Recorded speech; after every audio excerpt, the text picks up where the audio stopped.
dogmática, ¿de acuerdo? No voy a decir lo que los hermanos Masó, lo que los italianos, los franceses, los alemanes tienen como concepto sobre la figura de la nulidad, ¿de acuerdo? Sin perjuicio de eso, yo les he enviado 3 correos electrónicos con abundante información en donde ustedes van a poder acceder a las opiniones de profesores, fundamentalmente peruanos, que han estudiado los diversos temas sobre la nulidad. Así que ahí ustedes tienen más de 40 archivos para que se puedan entretener y puedan leerlos con toda la calma posible.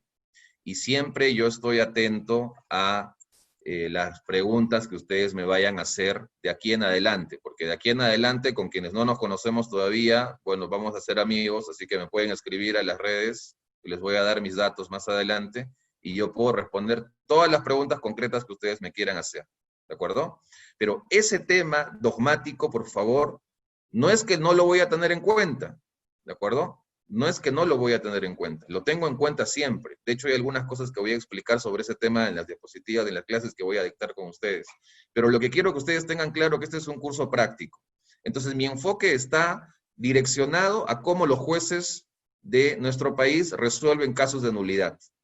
Porque este es un enfoque de abogado litigante, si se quiere. ¿De acuerdo? Entonces, voy a partir la clase de hoy y la siguiente clase con conceptos, porque es el fundamento de conceptos en el entendido de la jurisprudencia nacional y en el entendido del Código Civil sobre el supuesto de nulidad.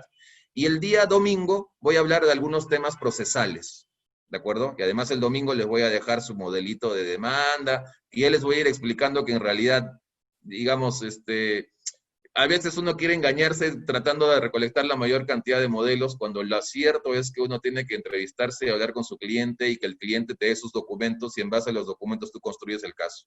Así que los modelos no necesariamente nos van a ayudar mucho. ¿De acuerdo? Bien, hecha esa precisión, la segunda, y ahora sí ya entro en materia, la clase de hoy voy a hablar de las causales de nulidad. ¿De acuerdo? Voy a hablar de todas las causales de nulidad, del concepto de nulidad, siempre en el entendido de cómo nuestra Corte Suprema y nuestros jueces lo entienden, ¿de acuerdo?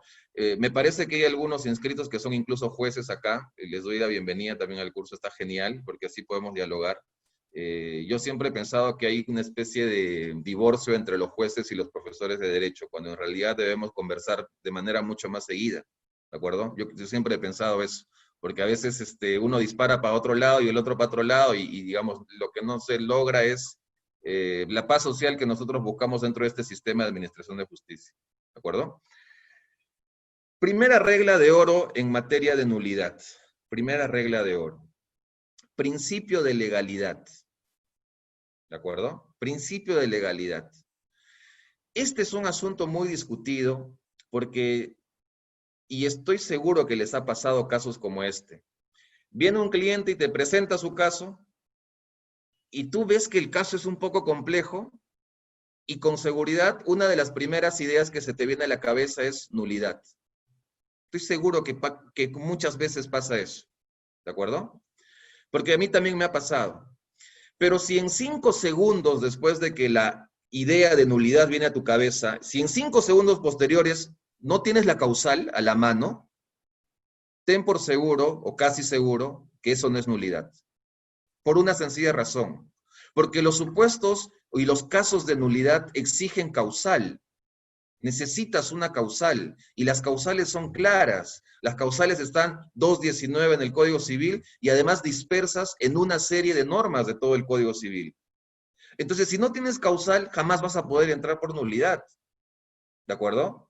Esa es la primera idea clara que nosotros debemos entender. Si me dices nulidad, si la otra parte te dice nulo, inmediatamente tu arma de golpe va a ser causal, señor.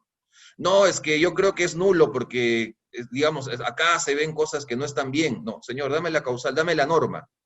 ¿En qué norma tú amparas tu causal de nulidad? Entonces la otra parte ahí va a retroceder, porque en la mayoría de los casos no tiene causal. ¿Ok? Ahora, ese es un primer plano de análisis, el más básico, el más elemental, causal. Si tú quieres ir ahí un poco más allá, yo les voy a dar los tips para que ustedes tengan ahí un cajón desastre claro, para poder salvar. Cuando no tienes causal expresa, hay un truco. Y ese truco está en el título preliminar. que es lo que en doctrina se denomina la nulidad residual, ¿no? Son nulos los actos jurídicos contrarios, dicen, ¿no? A título preliminar. Pero ahí hay un gran error, ¿eh? Porque algunos dicen nulidad residual, nulidad virtual, nulo el acto jurídico contrario a las buenas costumbres del orden público. 0, 0, 0, 0, esa respuesta. Porque el artículo del título preliminar lo que te dice es, son nulos los actos jurídicos contrarios a las leyes que interesan al orden público y buenas costumbres. Es decir, necesitas ley en todos los casos, necesitas norma, sigues en el principio de legalidad. No puedes tú crear una causal de nulidad, eso no puede pasar. Ahora, el tema de profundo análisis, y eso lo voy a explicar más adelante, es qué diablos es o cómo puedo identificar una norma, una ley de orden público o una ley de buenas costumbres. Ese es, por ejemplo, ahí sí se exige una interpretación mucho más fina, ¿de acuerdo? Voy a entrar a eso más adelante. Entonces, amigos, primera regla de oro en materia de nulidad, por favor, identifiquen la causal en todos los casos. Si no tienes causal, 99% de posibilidades que no es nulidad. Puede ser ineficacia, puede ser anulabilidad, puede ser rescisión, puede ser resolución, puede ser lo que tú quieras, pero nulidad no va a ser. ¿De acuerdo? Entonces, muchísimo cuidado con eso, y también estoy seguro que muchas preguntas que me van a hacer, porque también sé que hay muchos de ustedes que litigan y tienen sus casitos ahí de nulidad, y yo sé que me van a hacer la pregunta de sus casitos, así que les voy a responder gratis, no se preocupen. Pero lo primero que yo les voy a decir es cuál es la causal. Si tú me preguntas, doctor, ¿y este caso sería nulidad? Yo le voy a decir, ¿cuál es la causal? No, es que todavía no la he encontrado. Ya, entonces tendrás que revisar tu código bien, pues, ¿no? Para ver si hay causal o no hay causal, porque si no, no podemos hablar en el aire. ¿De acuerdo? Entonces la causal es fundamental. Ahora, base normativa súper clara para entrar a hablar de la nulidad, y acá ustedes deben tener absoluta claridad en que yo necesito para hablar de nulidad recordar mis elementos de acto jurídico, 140 del Código Civil, ¿no? Agente, objeto, fin y foro, ¿ok? Y en ese sentido hago un paréntesis para explicar de manera muy breve la modificación que ha sufrido el Código Civil en materia de capacidad, que ustedes seguramente ya la tienen clara, mapeada, porque ha ocurrido en el 2018, es la modificación que ha sufrido, la peor modificación que ha sufrido el Código Civil en toda su historia, en toda su vigencia, porque lo que ha ocurrido ahora es que se ha modificado el régimen de la capacidad y los legisladores, que son unos genios, ahora han entendido que una cosa es la discapacidad y que la discapacidad es lo mismo que la incapacidad. Recuerden ustedes Código del 84, versión original, artículo 42, regula plena capacidad. Artículo 43, incapacidad absoluta. Artículo 44, incapacidad relativa. Pero los legisladores del 2018 que no son civilistas, y estoy seguro que no son civilistas porque un civilista no puede modificar un código civil de esta forma, lo que han entendido es que como se hablaba de incapacidad, se estaba haciendo referencia a la discapacidad. Y como no se puede prever supuestos en razón a discapacidades, porque son supuestos de vulneración a los derechos fundamentales, ¿de acuerdo? Entonces hay que eliminar esas figuras, o algunas de esas figuras, que han eliminado, por ejemplo, entre otros, el concepto de discernimiento. Artículo 43 del Código Civil, y ese artículo en su versión original me permite explicarles esto de tres maneras. Muy claro. La regla general es que todos tenemos capacidad de ejercicio. 18 años en adelante, y si es que tienes menos de 18 años, con todas las excepciones que puntualmente el código va a establecer. Regla general para todos. ¿Ok? Regla específica, te señalaba, cuando la ley establezca la discapacidad. Es decir, ahí el sustrato natural va a ceder y la incapacidad va a estar determinada por lo que la ley señala. ¿Ok? Un típico supuesto de vulneración a derechos fundamentales y de discriminación pura estaba en lo que señalaba el inciso 3 del artículo 43, cuando castigaba y decía, los ciegos sordos, sordomudos, ciegomudos son absolutamente incapaces. Los estaba discriminando a todos. ¿Por qué? Porque existen los mecanismos para que estas personas puedan manifestar voluntad. Un sordomudo, por ejemplo, ¿no puede manifestar acaso su voluntad escribiendo? Por supuesto que lo puede hacer. ¿Y por qué entonces, si puede escribir, lo vas a llevar al ámbito de la incapacidad absoluta? Vulneración de derechos fundamentales, discriminación con todos sus términos. Entonces, en el año 2002 se deroga el inciso 3 del artículo 43 y se da un gran paso en el entendimiento de lo que significa la capacidad de ejercicio. Pasan los años y el 2018 se modifica el código y se eliminó el inciso 2, que señalaba, son absolutamente incapaces los privados de discernimiento. ¿Eso qué significa? Que ahora los privados de discernimiento son plenamente capaces. Todos. ¿Quiénes son privados de discernimiento? Los locos, por ejemplo. ¿Quiénes son privados de discernimiento? Los esquizofrénicos, por ejemplo. ¿Quiénes son privados de discernimiento? Los que tienen, por ejemplo, síndrome de Down grave, que no tienen sentido de la realidad, no tienen entendimiento de lo que está pasando. Pero gracias a estos legisladores, todo ese conjunto de personas a las que antes el código protegía, ¿por qué los protegía? Porque sus actos eran nulos, pues. No tenían efectos, no eran válidos.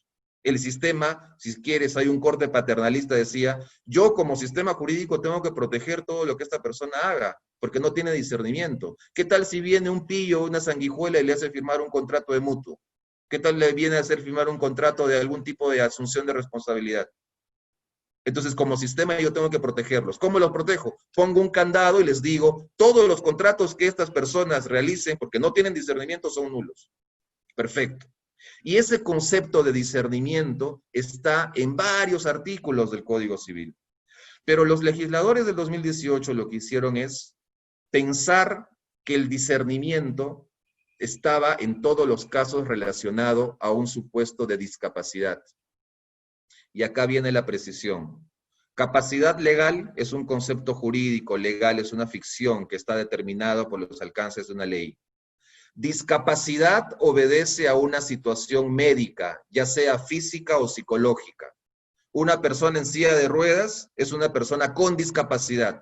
Una persona invidente es una persona con discapacidad. Una persona que no tiene entendimiento de la realidad esquizofrénico es una persona con discapacidad. Pero todas esas, digamos, representaciones se dan por cuestiones médicas. Discapacidad. Y un tercer concepto es el de la incapacidad. Y la incapacidad básicamente es la falta de aptitud para hacer algo. Yo soy un gordito bonachón que peso 200 kilos. ¿Podrías correr la maratón de Nueva York? No, soy incapaz para correr la maratón de Nueva York. Y en la mayoría de los casos esa incapacidad está determinada, simplemente imputable al propio sujeto, y en algunos casos es solamente pasajera. ¿De acuerdo? Entonces, capacidad legal por un lado, discapacidad por otro lado, e incapacidad por otro lado. ¿Qué nosotros es lo que regulamos en el Código Civil? Capacidad legal. Pero la capacidad legal también exige, por la propia realidad de la sociedad y la que vivimos, exige limitaciones. El código las llamaba mal, pues. El código las llamaba incapacidad absoluta e incapacidad relativa. Pero yo pregunto, ¿a alguien de ustedes les gustaría que alguien les llame incapaces? Tiene un contenido incluso peyorativo el término incapaz. ¿De acuerdo? Entonces el legislador hizo mal en denominarla de esa forma. ¿Cuál es digamos, la etiqueta que yo siempre propuse? Es capacidad de ejercicio restringida de manera absoluta, que sería lo mismo que los incapaces absolutos, y capacidad de ejercicio restringida de manera relativa, que sería o obedecería a los supuestos de incapacidad relativa. Yo sé que es largo, un nombre largo, pues, ¿no? Y como somos vagos, a veces nos da, pues, la vagancia nos gana, y no vamos a decir pues, toda esa frase en el juez, ¿no? Por eso decimos incapacidad absoluta, incapacidad relativa, ya. Pero está mal que lo llamemos así, ¿no? Hay que acostumbrarnos a llamar las cosas por su nombre, ¿de acuerdo? Entonces, como se ha eliminado el discernimiento del supuesto de incapacidad, inmediatamente eso ha traído como cola la modificación de algunas causales de nulidad de acto jurídico. Y, por ejemplo, el Código Civil ahora establece y ha modificado incluso algunas de esas causales de nulidad del acto jurídico. Si ustedes revisan el artículo 219 del Código Civil, se van a dar cuenta de que esta causal o esa figura relacionada al discernimiento se ha derogado, ¿no? El inciso 2 del 219 se ha derogado. Ya no tenemos el inciso 2. Y además se ha modificado el inciso 1, porque dice, el acto jurídico es nulo cuando falta la manifestación de voluntad del agente. Antes, ¿qué decía? Agente capaz. Ahora tienes una frase más larga, pero que en realidad sigue diciendo lo mismo. Entonces nadie entiende por qué he modificado esto, ¿no? Ahora, esa idea, amigos, y yo les recomiendo mucho que ustedes puedan revisar ese concepto modificado ya de causales de incapacidad absoluta e incapacidad relativa, tal cual lo denomina el Código Civil, porque eso va a servirnos mucho a efectos de nosotros poder, en algunos casos, defender algunos procesos de nulidad, ¿ok? Y también tengan en cuenta ustedes que la anulabilidad de alguna manera se ha visto también golpeada, porque si tú estás hablando de discernimiento y lo que han hecho estos genios es control V, documento Word, voy a buscar todos los artículos donde exista la palabra discernimiento. Y estos, como son constitucionalistas, ya, vamos a encontrar y han encontrado varios artículos donde hacían referencia al discernimiento. Y la mayoría de los artículos o los han derogado o los han modificado, cuando no tenían por qué hacer absolutamente nada de eso. El gran ejemplo, 1358 del Código Civil, era una de las normas más elogiadas, y es una declaración de principios, y era una de las normas más realmente, digamos, ricas conceptualmente y en un ámbito práctico, porque lo que hacía el 1358 del Código Civil era algo bien interesante. Lograba conciliar la realidad con la ley. ¿Qué decía esa norma? Decía, los menores no privados de discernimiento pueden celebrar actos jurídicos contrarios, pueden celebrar actos jurídicos siempre que estos sirvan para satisfacer las necesidades ordinarias de su vida. Ese artículo salvaba de nulidad a millones de contratos. ¿Por qué? Porque ustedes cuando eran chiquillos han celebrado infinidad de contratos. Ejemplo, donación. Cuando ibas al cumpleaños de tu amiguito no le regalabas su presente por su cumpleaños, eso es una donación, bien mueble. Contrato de compra-venta. Todo el tiempo has comprado cosas, eso es una compra-venta. Contrato de permuta, cuando intercambiabas figuritas con tus amigos, eso es un contrato también. Contrato de prestación de servicios, cuando tomabas el micro para irte al colegio, ese también es un contrato, y pagabas. Todos esos contratos hubieran sido nulos por agente incapaz si es que no hubiese existido el 1358. Entonces era una norma buenaza, pues, ¿no? Era una norma que conciliaba lo que ocurría en la realidad con la ley, ¿no? Pero se ha modificado ese artículo y ahora lo que dice es cualquier otra cosa menos eso. Y eso me lleva a la conclusión de que todos los contratos celebrados por menores de 16 años son nulos. ¿Por qué? Porque voy a caer dentro de la causal que está referida a la incapacidad o la falta de capacidad. ¿Por qué? Porque el artículo 43, inciso 1 me dice, son absolutamente incapaces los menores de 16 años. ¿De acuerdo? Entonces, fíjense cómo es que esa modificación ha golpeado y ha originado infinidad de supuestos que claramente le están haciendo mucho daño al sistema.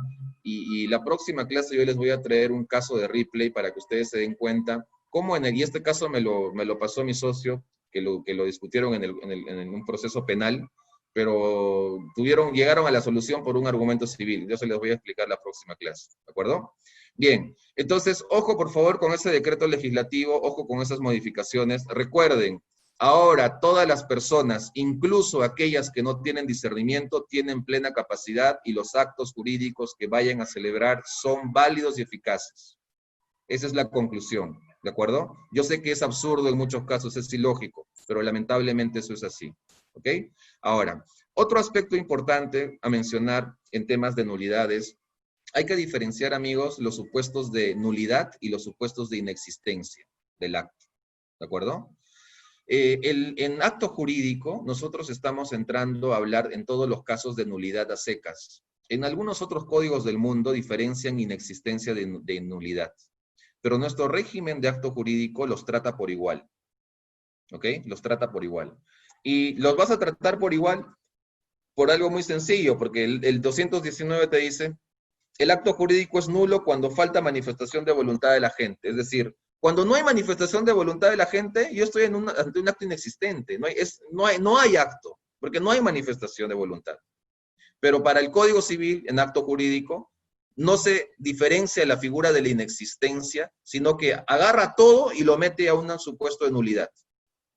¿Ok?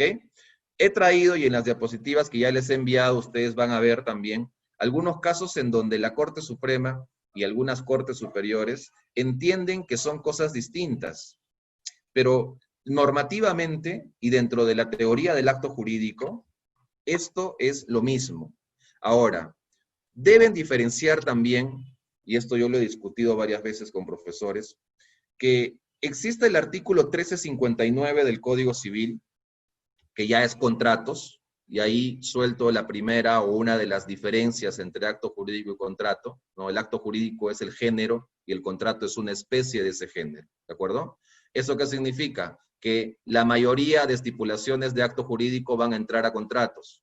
Por eso es que si tú quieres ser un tigre en contratos, debes ser primero un tigre en acto jurídico, tienes que manejar al dedillo acto jurídico, ¿ok? El 1359 dice algo interesante. No hay contrato, no hay contrato, es decir, inexistencia. En ese artículo se está reconociendo la figura de la inexistencia. Pero repito, ese artículo está en contratos. Solamente será aplicable a los contratos. Nuevamente, acto jurídico no hace distinción entre inexistencia y nulidad.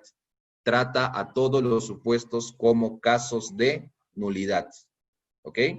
Recuerden ese inciso 1, falta de manifestación de voluntad de la gente, porque por ahí los pueden tararear en el proceso y les puedan decir, doctor, no es que estamos hablando de un supuesto de nulidad, sino simplemente acá es un acto inexistente. Entonces lo que ustedes tienen que hacer es encauzar ese argumento y decir, un momentito, es cierto que ese es un acto inexistente, pero es inexistente en los términos del inciso 1 del 219, es decir, nulidad. ¿De acuerdo? Ese tiene que ser el camino que ustedes tienen que trazar para tener claridad en esto. Bien, algunas características de la nulidad están determinadas. Por ejemplo, la nulidad es absoluta, ¿cierto? No permite una confirmación o una ratificación. Esa es una característica importante. Pero aquí hay que diferenciar, amigos, de esa nulidad absoluta de la nulidad relativa, porque en cierto sector de la doctrina se dice nulidad absoluta es la nulidad propiamente dicha y de la nulidad relativa es la anulabilidad. Algunos lo entienden en ese sentido, ¿de acuerdo? Pero en estricto, las causales en ambos casos son distintas. Y por eso siempre yo voy a volver a las causales, porque las causales son las que van a determinar la inexistencia del acto, ¿ok? Ahora, la sentencia, otra característica, la sentencia que va a declarar el juez o que va a emitir el juez en un caso de nulidad, es una sentencia que tiene naturaleza declarativa. Declara algo que ya preexiste. No es como, por ejemplo, el supuesto de anulabilidad, en donde la sentencia tiene naturaleza constitutiva. ¿Por qué? Porque en los supuestos de anulabilidad, el acto se presume válido y eficaz hasta que no exista una sentencia. ¿De acuerdo? Eso en los términos del propio Código Civil. Alguna vez alguien me preguntaba y me decía, profesor, pero yo le puedo demostrar un caso en el que un acto jurídico nulo termina siendo válido. Y yo, ¿qué? Le dije, a ver, ¿cuál? Claro, por ejemplo, los supuestos en los que la acción para solicitar la nulidad ya prescribió más de 10 años. Si es que esos años pasan y yo quiero solicitar que se declare la nulidad del acto jurídico, la otra parte va a deducir excepción de prescripción y el proceso se cae. Eso significa que ese acto que adolecía de vicios de nulidad va a seguir manteniendo sus efectos para los, válidos y eficaces para efectos prácticos. Porque no lo vas a poder atacar por ningún lado. ¿De acuerdo? Entonces, en el ámbito práctico lo podrías entender así. ¿Ok? Entonces, esa frase que dice que el acto jurídico nace muerto, ya esa frase, olvídense, esa frase no existe. ¿De acuerdo? Porque hasta que no exista un juez que vaya a declarar la nulidad, probablemente los efectos de ese acto, en un plano enteramente práctico, que es lo que nos importa, van a seguir produciéndose. Entonces, mucho cuidado con ese entendimiento de lo que la doctrina, el dogma nos dice y de lo que en la práctica ocurre. Yo siempre he pensado que cuando alguien enseña derecho y se va mucho por lo abstracto, no le va a ganar a nadie. Pues. No vas a ganar un caso con lo abstracto. Entonces, lo abstracto a veces es importante, pero en la práctica un tiburón te va a comer, pues un litigante que sabe estas cosas te va a comer y va a decir, oye, anda, duerme, te voy a enterrar con todos tus 10 tomos de los hermanos Masó, ¿no? Entonces ya gané, pues, porque no tienes ese conocimiento práctico, ¿de acuerdo? Entonces, mucho cuidado con esa sentencia declarativa, por favor. El día domingo voy a dar ejemplos de cómo es que se tienen que plantear las pretensiones, porque ahí también hay un problema. Cuando no sabes pedir o pides mal, te van a dar mal. Tienes que saber pedir, ¿de acuerdo? Hay que tener y utilizar el término correcto ahí. Ahora, evidentemente la acción prescribe los 10 años, salvo que la norma establezca lo contrario. No se admite confirmación o convalidación del negocio, ojo con eso, ¿de acuerdo? Entonces, hay una casación importante que ustedes ya la van a revisar, voy a explicarla en unos minutos más, pero base legal 219 del Código Civil en todos los casos, por favor. Ese es nuestro supuesto por el que nosotros vamos a entrar a analizar toda la teoría de la nulidad, ¿de acuerdo?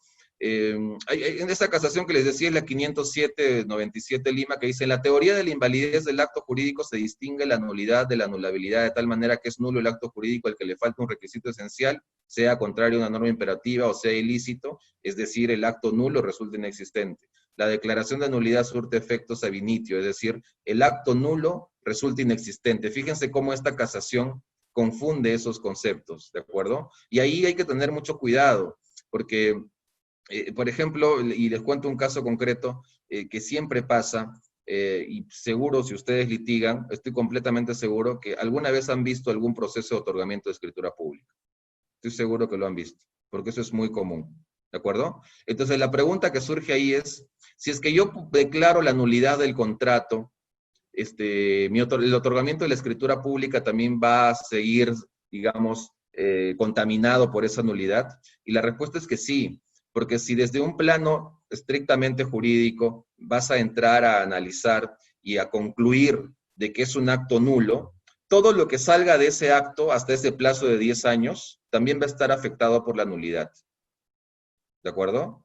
Entonces, acá yo les suelto una idea importante para el ámbito práctico. Cuando uno entra a litigar, amigos, se encuentra en circunstancias en las que probablemente no tiene claridad en razón a la causal de la nulidad. Pero a veces ocurre que esa causal de nulidad no la vas a encontrar en tu principal documento, que es el que vas a utilizar para plantear la demanda, sino que puedes encontrarla en documentos que estén relacionados a ese acto. Por eso es que cuando tú le digas a tu cliente y le haces la pregunta, voy a asumir tu defensa, y te pregunta el cliente, doctor, ¿qué documentos quiere? Ahí lo único que tú tienes que decirle es todos. Y si tienes duda, ante la duda, dame esos documentos porque tú no lo vas a entender, lo voy a entender yo. Dame todos los documentos que estén relacionados directa o indirectamente a este caso. Ojo, directamente, obvio, pero indirectamente también. Porque en ese documento indirecto de repente hay alguna causal de nulidad. Entonces tu construcción del caso tiene que ir a las ramas también, pues. No solamente al tronco, y al revés. ¿De acuerdo? Entonces, en algunos casos se logran nulidades atacando documentos que no son los documentos de tu caso, sino documentos que están de manera paralela al caso. Entonces, golpeas esos documentos y cuando golpeas esos documentos, el golpe va a rebotar en el caso que al inicio te han planteado. Esa es la importancia de la nulidad. Y además recuerden ustedes acá, y acá voy a hablar al final de esta clase, si me da el tiempo, del noveno pleno casatorio, el sentido de la nulidad y la diferencia que tiene esta con la anulabilidad es que lo que protege la nulidad son intereses de la sociedad. Tanto es así que hasta el Ministerio Público puede solicitar una nulidad, porque protege intereses sociales. En cambio, en la anulabilidad, el margen de acción es absolutamente reducido. ¿Por qué? Solamente las partes del acto. El resto no le importa, ¿no? No le importa, lo que tú haces en cuatro paredes no le importa en la calle, el resto. ¿Ok? Entonces, muchísimo cuidado con esos detalles que son siempre importantes que los tengamos en cuenta. ¿De acuerdo? Bien, entonces entro a hablar de casos concretos y de causales de nulidad. ¿Ok? Primera causal, falta de manifestación de voluntad. Acá lo que hay que entender, amigos, es que el tema de la falta de manifestación de voluntad es muy, muy delicado, Porque con la modificación del Código Civil se puede originar un supuesto de falta de manifestación de voluntad en un agente que no tiene discernimiento. O sea, antes la línea divisoria era muy clara. ¿Por qué? Porque la manifestación de voluntad tiene un proceso interno y un proceso externo. El proceso interno está determinado por el discernimiento, por la elección, por esa voluntad, por ese querer. Y el proceso externo, que es la manifestación propiamente dicha, debe estar en consonancia con el proceso interno. Entonces, cuando alguien hacía referencia al supuesto de nulo por agente incapaz, porque no tenía discernimiento, la línea divisoria era muy clara. Pero ahora que se ha eliminado ese inciso 2 de este artículo 43, la línea ya no es tan clara. Entonces, habrán supuestos en donde, por ejemplo, un caso, que es un caso reciente, le hicieron, y este es un caso que lo tenemos en el estudio, le hicieron firmar un documento a una persona que tiene esquizofrenia, ¿no? El tío de la persona que firmó el documento de compra-venta fue el que nos dio el aviso del tema, porque sus otros tíos, la persona con esquizofrenia ya no tiene padres, vive solo, está solo, pero tiene este mal, ¿de acuerdo? Otros tíos le habían hecho firmar un contrato de compra-venta del único bien, el bien en el que vivía esta persona. Lo habían engañado. Entonces el tío bueno nos busca y nos dice, mira, tengo este problema. Y entonces, acá la pregunta que surge es, ¿cuál va a ser mi causal de nulidad si es que de plano todas las personas, incluso aquellas que tienen discapacidad o algún tipo de discapacidad, son plenamente capaces para la ley? ¿Cuál va a ser ahí mi causal para yo poder atacar ese acto? Lamentablemente ya no tengo causal, ¿no? Entonces, haciendo una interpretación, un análisis de las circunstancias, porque ahí tú tienes que, por ejemplo, entre otras cosas, recabar documentación para saber el grado de esquizofrenia que tiene esta persona, ¿no? Hay esquizofrenia leve, moderada, grave. Los esquizofrénicos leves, solamente hay ratos en los que tienen esas alucinaciones. Las demás horas del día hacen su vida sin ningún problema, ¿de acuerdo? Entonces, el tema estaba en identificar si es que había firmado el documento estando en estado de esquizofrenia o no. Y ahí la pregunta que surge es, ¿cómo pruebas eso? ¿Cómo vas a probarlo? ¿De acuerdo? Entonces, esa es una alternativa. Otra alternativa que todavía estamos manejando y porque la estamos analizando es, puedo entrar a un supuesto de anulabilidad. ¿Por qué? Porque me han inducido a error. Inducción a error. ¿Cuándo firmaron el contrato? Enero de este año. Magnífico. Tengo todavía plazo para demandar. ¿Por qué? Porque a diferencia de la nulidad, 10 años, la anulabilidad me da 2 años para accionar. Entonces, yo les recomiendo, en todos los casos en donde ustedes se encuentren ante situaciones en donde la persona que ha firmado el documento puede tener algún indicio de falta de discernimiento, ya no van a poder utilizar el 43, inciso 2, falta de discernimiento, pero podrían utilizar causal de anulabilidad, inducción a error. ¿De acuerdo? Esa va a ser la causal de oro que ustedes tienen. Lamentablemente solamente van a tener 2 años para demandar. ¿Ok? ¿Cómo pruebas la causal de inducción a error? Bueno, hay pericias médicas, psicológicas, médicas, ¿de acuerdo? Ahí tendrás que tú hacer todo ese trabajo de hormiga para recolectar toda esa información y construir tu caso. Porque, amigos, al final, los efectos de la sentencia siempre se van a materializar pues hacia adelante, hacia el futuro. O sea, la nulidad como la anulabilidad, desde que el juez la declara, ya la tienes. ¿De acuerdo? Ya la tienes. Entonces, ese es un supuesto por el que ustedes podrían jalar toda esa discusión para hablar de un acto jurídico al que le quieren quitar su validez y su eficacia. ¿Ok? Mucho cuidado, por favor. Sáquense de la cabeza que el discernimiento y la falta de discernimiento te va a llevar a nulidad. Ya no es así. ¿De acuerdo? Ya no es así. ¿Ok? Ahora, dentro del inciso 1 del Código Civil, se señala con claridad que también dice, ¿no?, la norma, falta de manifestación de voluntad de la gente. Y acá hay 2 partes. Primero tenemos que entender el contenido de la manifestación de voluntad y segundo tenemos que entender el contenido del concepto de la gente. Son dos partes que tiene esa causal. ¿Ok? Cuando yo voy a hablar de la gente, tengo que hablar sobre derecho de las personas. Nuevamente, artículos 42, 43 y 44 del Código Civil. ¿De acuerdo? Agente. No dice agente capaz, solamente dice agente. ¿Ok? Y cuando voy a hablar de manifestación de voluntad, me voy a ir al primer párrafo del 140.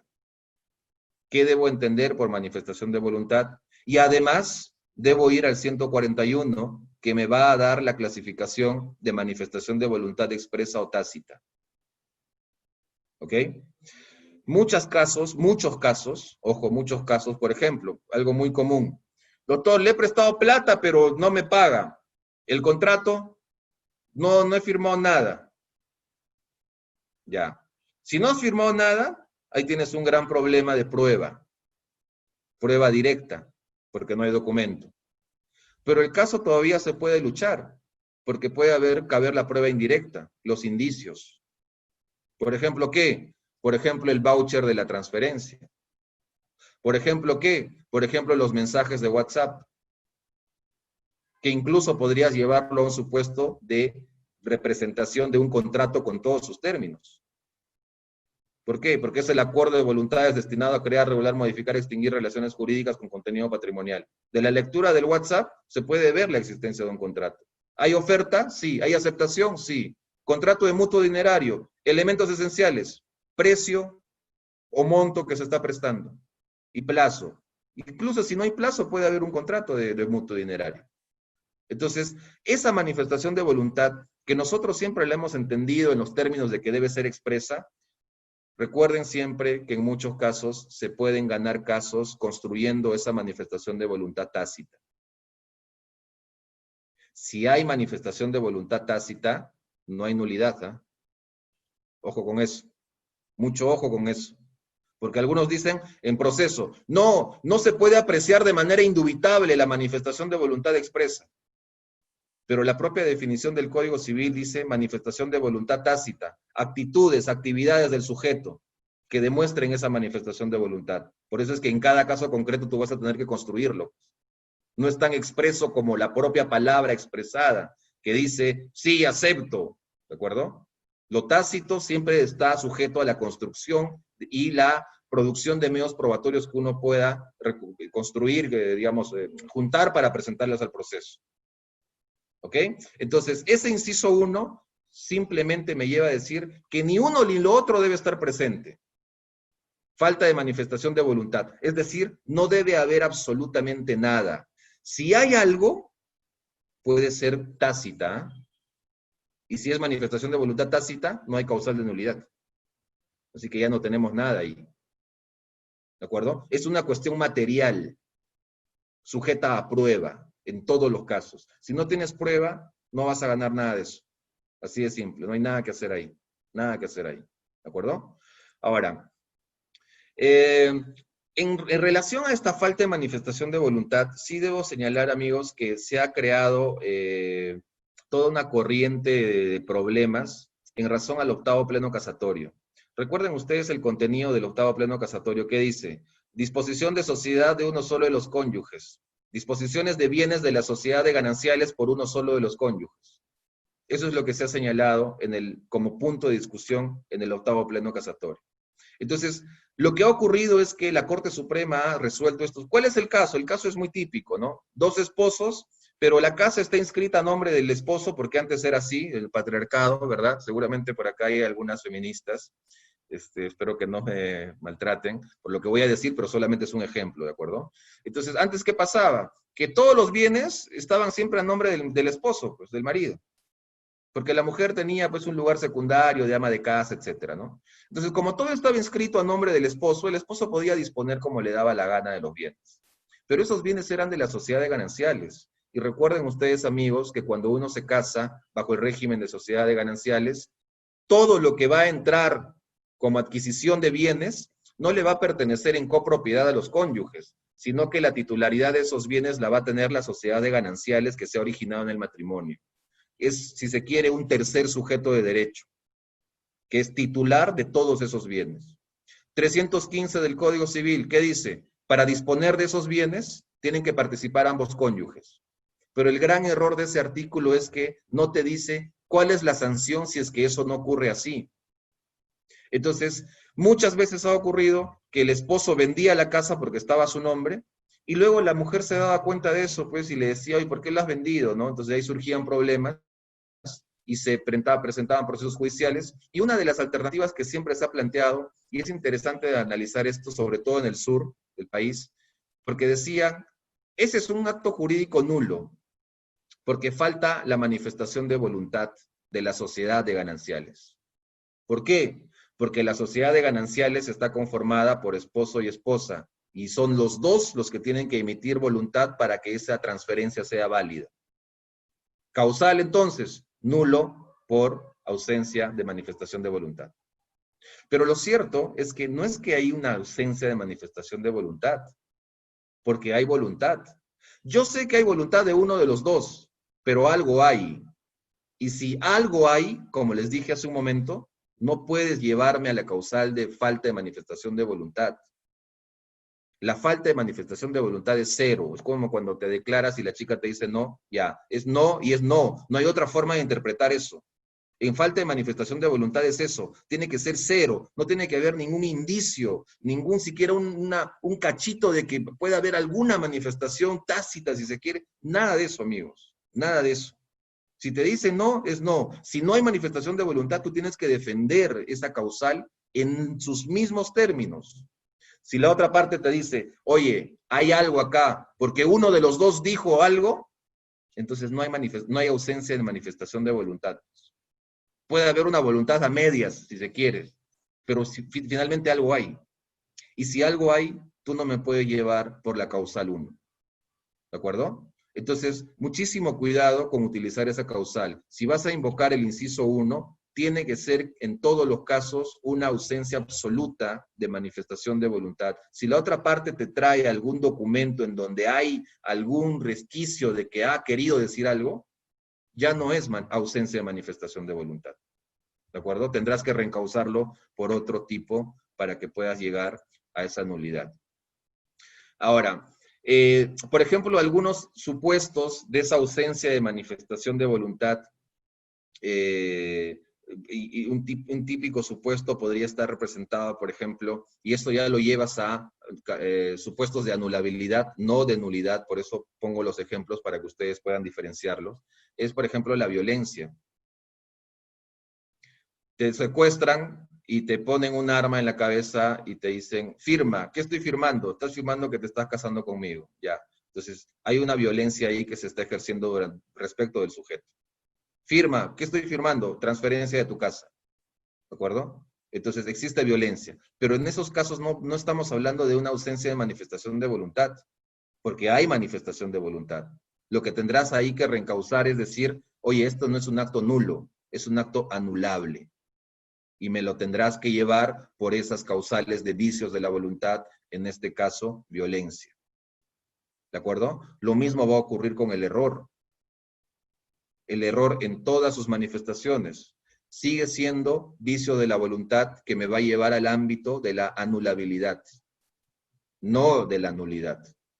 ¿Y por qué digo esto, amigos? Porque en muchos casos la Corte Suprema ha declarado infundadas casaciones porque el abogado se ha equivocado.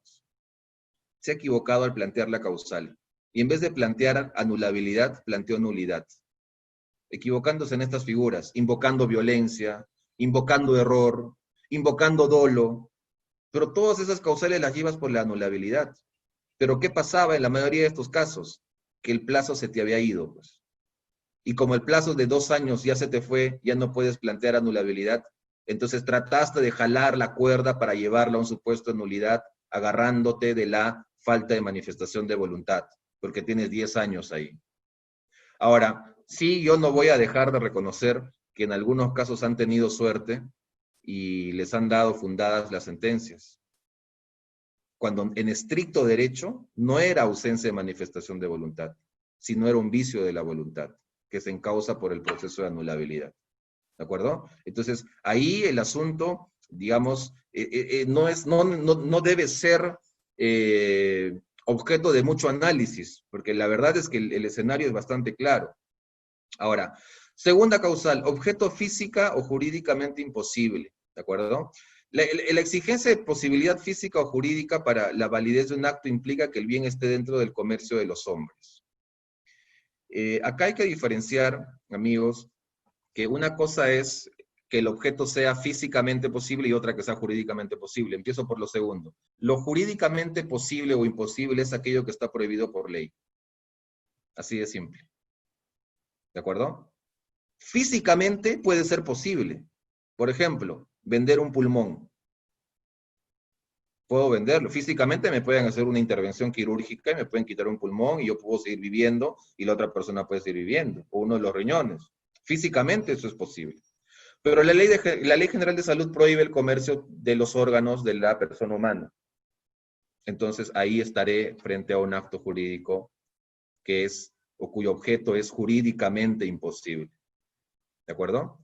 Los supuestos de físicamente posible o imposible ya están determinados por la realidad, ¿no?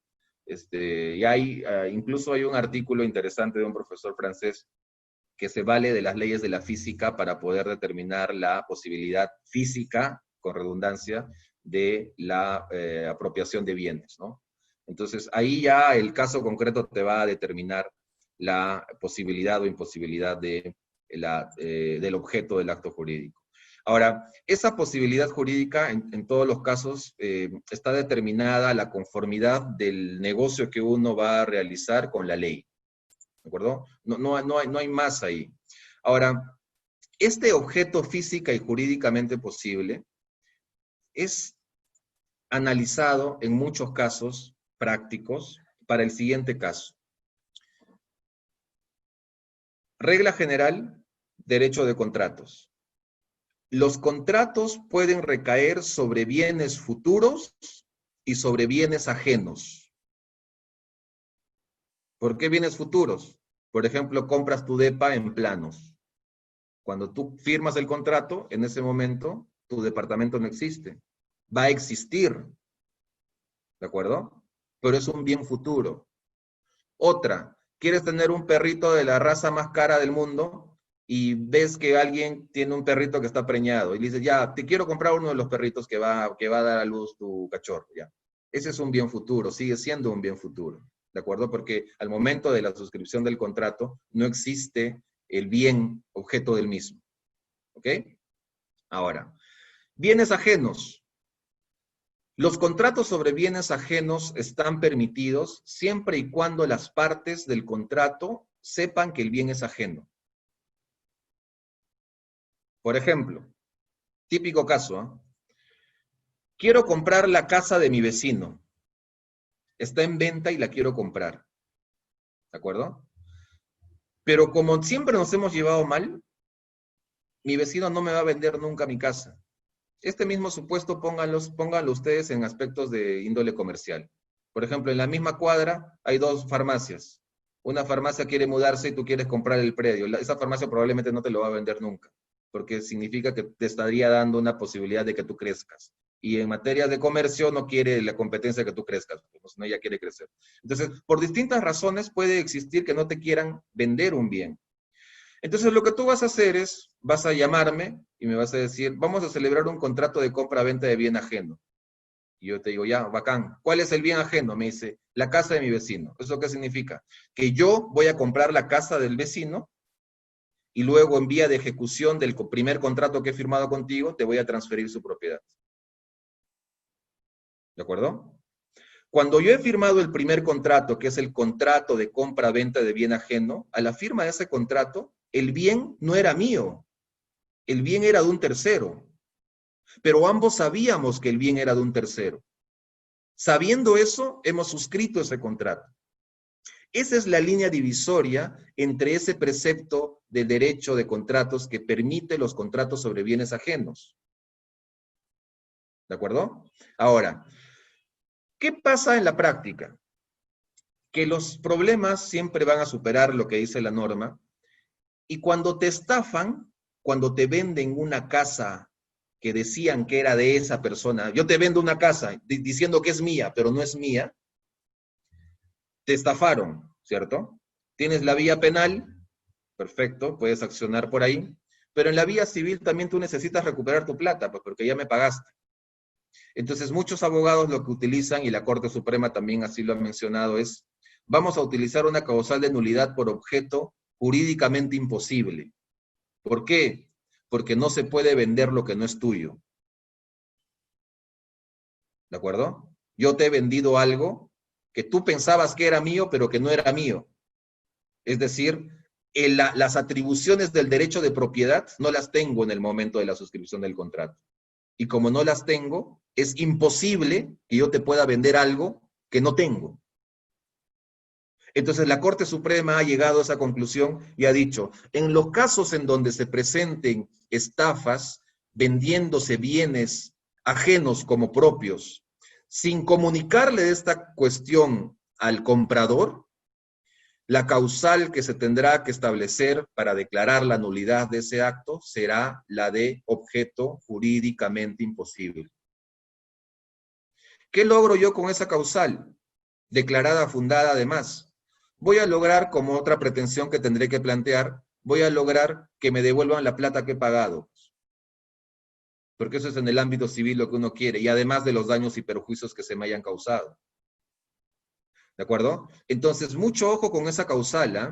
Ahora, en las diapositivas también hay, digamos, sentencias que van por varios lados, ¿no? Por ejemplo, hay una casación 1376-99 en Huánugo que dice, la transferencia de un bien ajeno convierte al objeto de la compraventa en jurídicamente imposible, porque no se puede vender el bien del cual no se es dueño, siendo nulo el acto jurídico. Entonces, esa casación, por ejemplo, tú la puedes utilizar en tu proceso si es que se te presenta algún caso como este, en la vía civil. ¿De acuerdo? Pero ojo, si la otra parte te saca un documento en donde dice, tú sabías que el bien era ajeno, te fregaste. ¿Por qué? Porque ya no vamos a hablar de un objeto jurídicamente imposible, sino vamos a ir al ámbito de la plena validez y eficacia de ese contrato de compra-venta de bien ajeno. 1537 y siguientes del Código Civil. ¿Qué tendré que plantear en ese caso? Rescisión. Ya no puedo irme por la resolución. Me voy por una rescisión contractual. 1537, 1538, 1539, 1540 del Código Civil te plantea ahí como sanción la rescisión. ¿De acuerdo? Entonces, mucho cuidado. Por eso, amigos, es importante que ustedes hablen con sus clientes y ustedes tienen que desnudar a sus clientes con los medios probatorios. Sus clientes tienen que contarles todo. Es como un médico. Nosotros somos como médicos. Cuando un cliente viene, típico supuesto, familia, divorcio. Cuando, por ejemplo, vienen clientes, ¿qué tema es? Les pregunto. Creo que es un tema de divorcio, ¿ya? Y me empiezan a contar su drama, ¿no? Sí, doctor, la verdad es que nos llevamos mal, y bueno, creo que esto ya se acabó. Y yo de frente les pregunto y les digo, ¿has sido infiel o no? Y algunos se ponen nerviosos. Algunos me dicen, no, pero doctor, por favor, ¿qué pasa? Me dicen, ¿no? Y yo le digo, oye, yo soy tu abogado, tú tienes que contarme todo. Porque si has sido infiel, en el proceso nos van a meter bala por todos lados y nosotros vamos a estar sin chaleco antibalas. Yo necesito saber qué es lo que ha ocurrido acá. Cuéntame toda la historia, tienes que contarme todo. Y el 100% me dicen, bueno, la verdad es que sí, pues, sí, estaba borracho, dice, ¿no? No me acuerdo. ¿Y pero qué pasó? Sí, tengo fotos. A mi esposa le llegaron fotos, videos, YouTube, Facebook, todo. Instagram, ya hay pruebas por todos lados. Entonces ya no puedo decir que no hay. Pero si no te dice eso, ya está frito, pues. Lo mismo pasa en estos casos de nulidad por objeto imposible jurídicamente, compra-venta de bien ajeno y rescisión del contrato.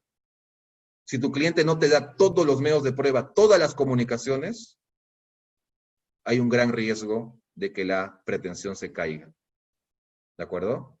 Me acuerdo un caso del año pasado, un cliente, en proceso, presentamos demanda y contestación de demanda nos adjuntan medios probatorios, conversaciones de WhatsApp, donde mi cliente aceptaba algunas cosas.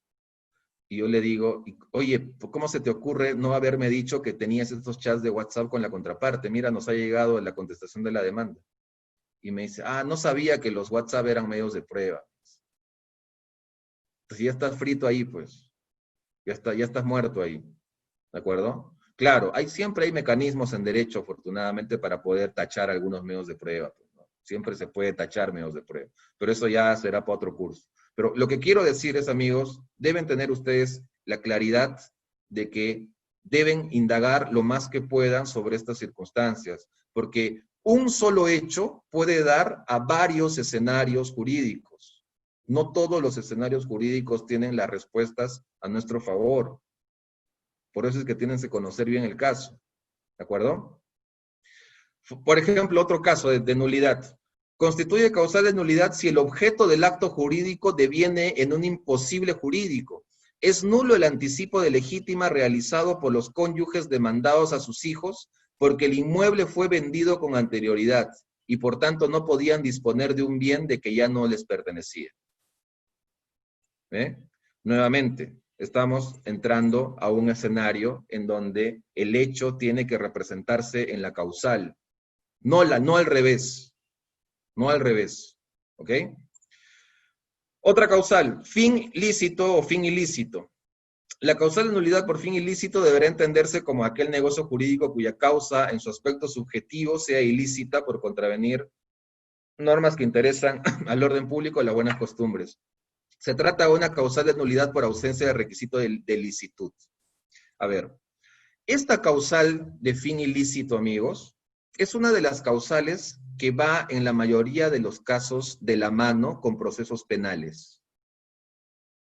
¿De acuerdo? Esta es uno de los puentes en donde el derecho penal va a ayudar muchísimo al derecho civil para lograr una nulidad. Porque la ilicitud siempre está determinada no solamente en el fuero civil como un supuesto antijurídico, sino también, y con mucha mayor claridad, con los tipos penales. Para todos los efectos, los casos de estafa, por ejemplo, uno. Otro, usurpación.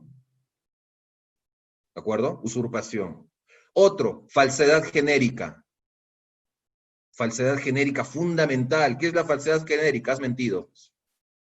Me has mentido. Me has dicho que era tuyo, pero no era tuyo. Me has dicho que era así, pero no era así. Me has dicho que eras hijo único, pero luego cuando me vendiste desaparecieron 5 hermanos. Me has dicho que este bien no estaba en un proceso judicial, pero hay una medida cautelar sobre el inmueble. Que después, al día siguiente de que me lo vendiste y firmamos contrato, se inscribió en la partida registral del bien. ¿De acuerdo? Entonces, repito, falsedad genérica, que es el más potente, para mí yo lo utilizo mucho, yo lo utilizo muchísimo. Con Jefferson Moreno, que es mi socio, yo siempre en el tema civil siempre tengo que jalar algo penal, entonces ahí tengo al hombre que me va a construir el caso penal. Entonces, falsedad genérica es fundamental, eso va a determinar la ilicitud. ¿De acuerdo? El otro que dije era usurpación. Usurpación es fundamental también, fundamental, y estafa. Esos 3 tipos penales son bastante útiles para que ustedes puedan construir su causal de fin ilícito. Ahora, también debo decir lo siguiente. No es que esta causal de fin ilícito requiera en todos los casos un tema o la existencia de un proceso penal o una sentencia penal con calidad de cosa juzgada. No es así. Porque también puedo construir una causal de fin ilícito solamente recurriendo a normas del Código Civil. ¿De acuerdo? O normas que no estén en el derecho penal. Y la ilicitud siempre está determinada por la existencia de una norma que me prohíbe hacer algo. Si tengo una norma que me prohíbe hacer algo, pero yo aún así lo hago, mi actuar es ilícito. Ejemplo, no se puede establecer una cláusula en virtud de la cual se renuncie a los daños y perjuicios cuando estos hayan sido producidos por dolo o culpa inexcusable. Típico ejemplo, y esto seguramente ustedes lo han visto. Ahorita voy a poner ese ejemplo que estoy seguro que todos lo han visto, pero voy a poner un ejemplo. Imagínense que yo firmo un contrato con ustedes y les digo, ¿sabes qué? Vamos a firmar un contrato y una de estas cláusulas va a decir que tú renuncias a denunciarme y a demandarme en la vía civil y penal y administrativa y en todas, si es que yo te muelo a golpes. Por esto te voy a pagar $1000. ¿Ya? Firmamos el contrato y inmediatamente después te rompo la cara. Te agarro y te destruyo, te rompo huesos, un desastre. Y cuando tú quieres denunciarme, yo que me creo el más bacán, te digo, oye, hemos firmado un contrato y en el contrato dice que tú no me puedes demandar ni denunciar en todos los fueros por los daños que yo te pueda causar. Además te he pagado plata, ¿qué quieres? Tienes que respetar eso, ¿ya? Ese tipo de acuerdos se llaman en doctrina acuerdos de limitación de responsabilidad civil. Solamente están permitidos en los casos en los que el daño se ha producido por culpa leve. Cuando el daño se produjo por dolo o culpa inexcusable, ese acuerdo no tiene validez, es nulo. En mi ejemplo, ¿con qué he actuado yo? ¿Culpa leve?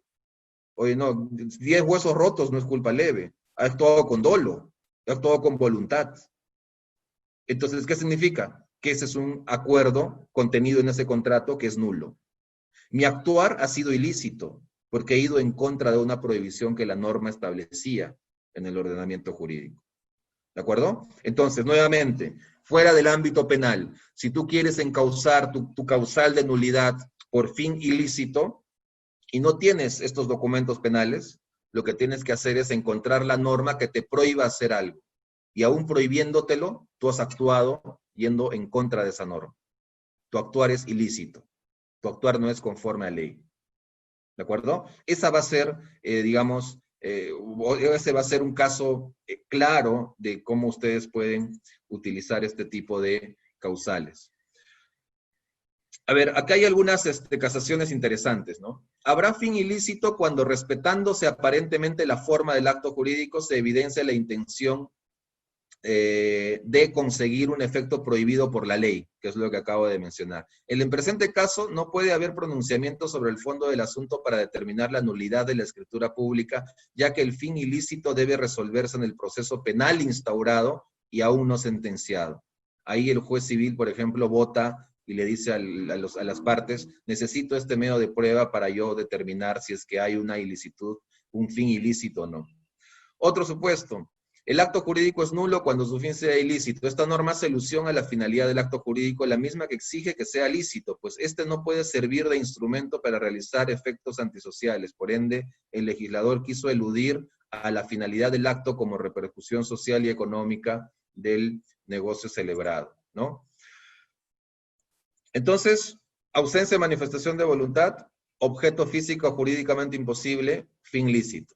¿De acuerdo? Mucho ojo, por favor, con esas categorías. Siguiente, simulación absoluta. Simulación absoluta. Este es otro típico supuesto en el que yo puedo hablar de un caso de nulidad con todos sus términos. Y acá ustedes deben diferenciar, amigos, la simulación absoluta de la simulación relativa.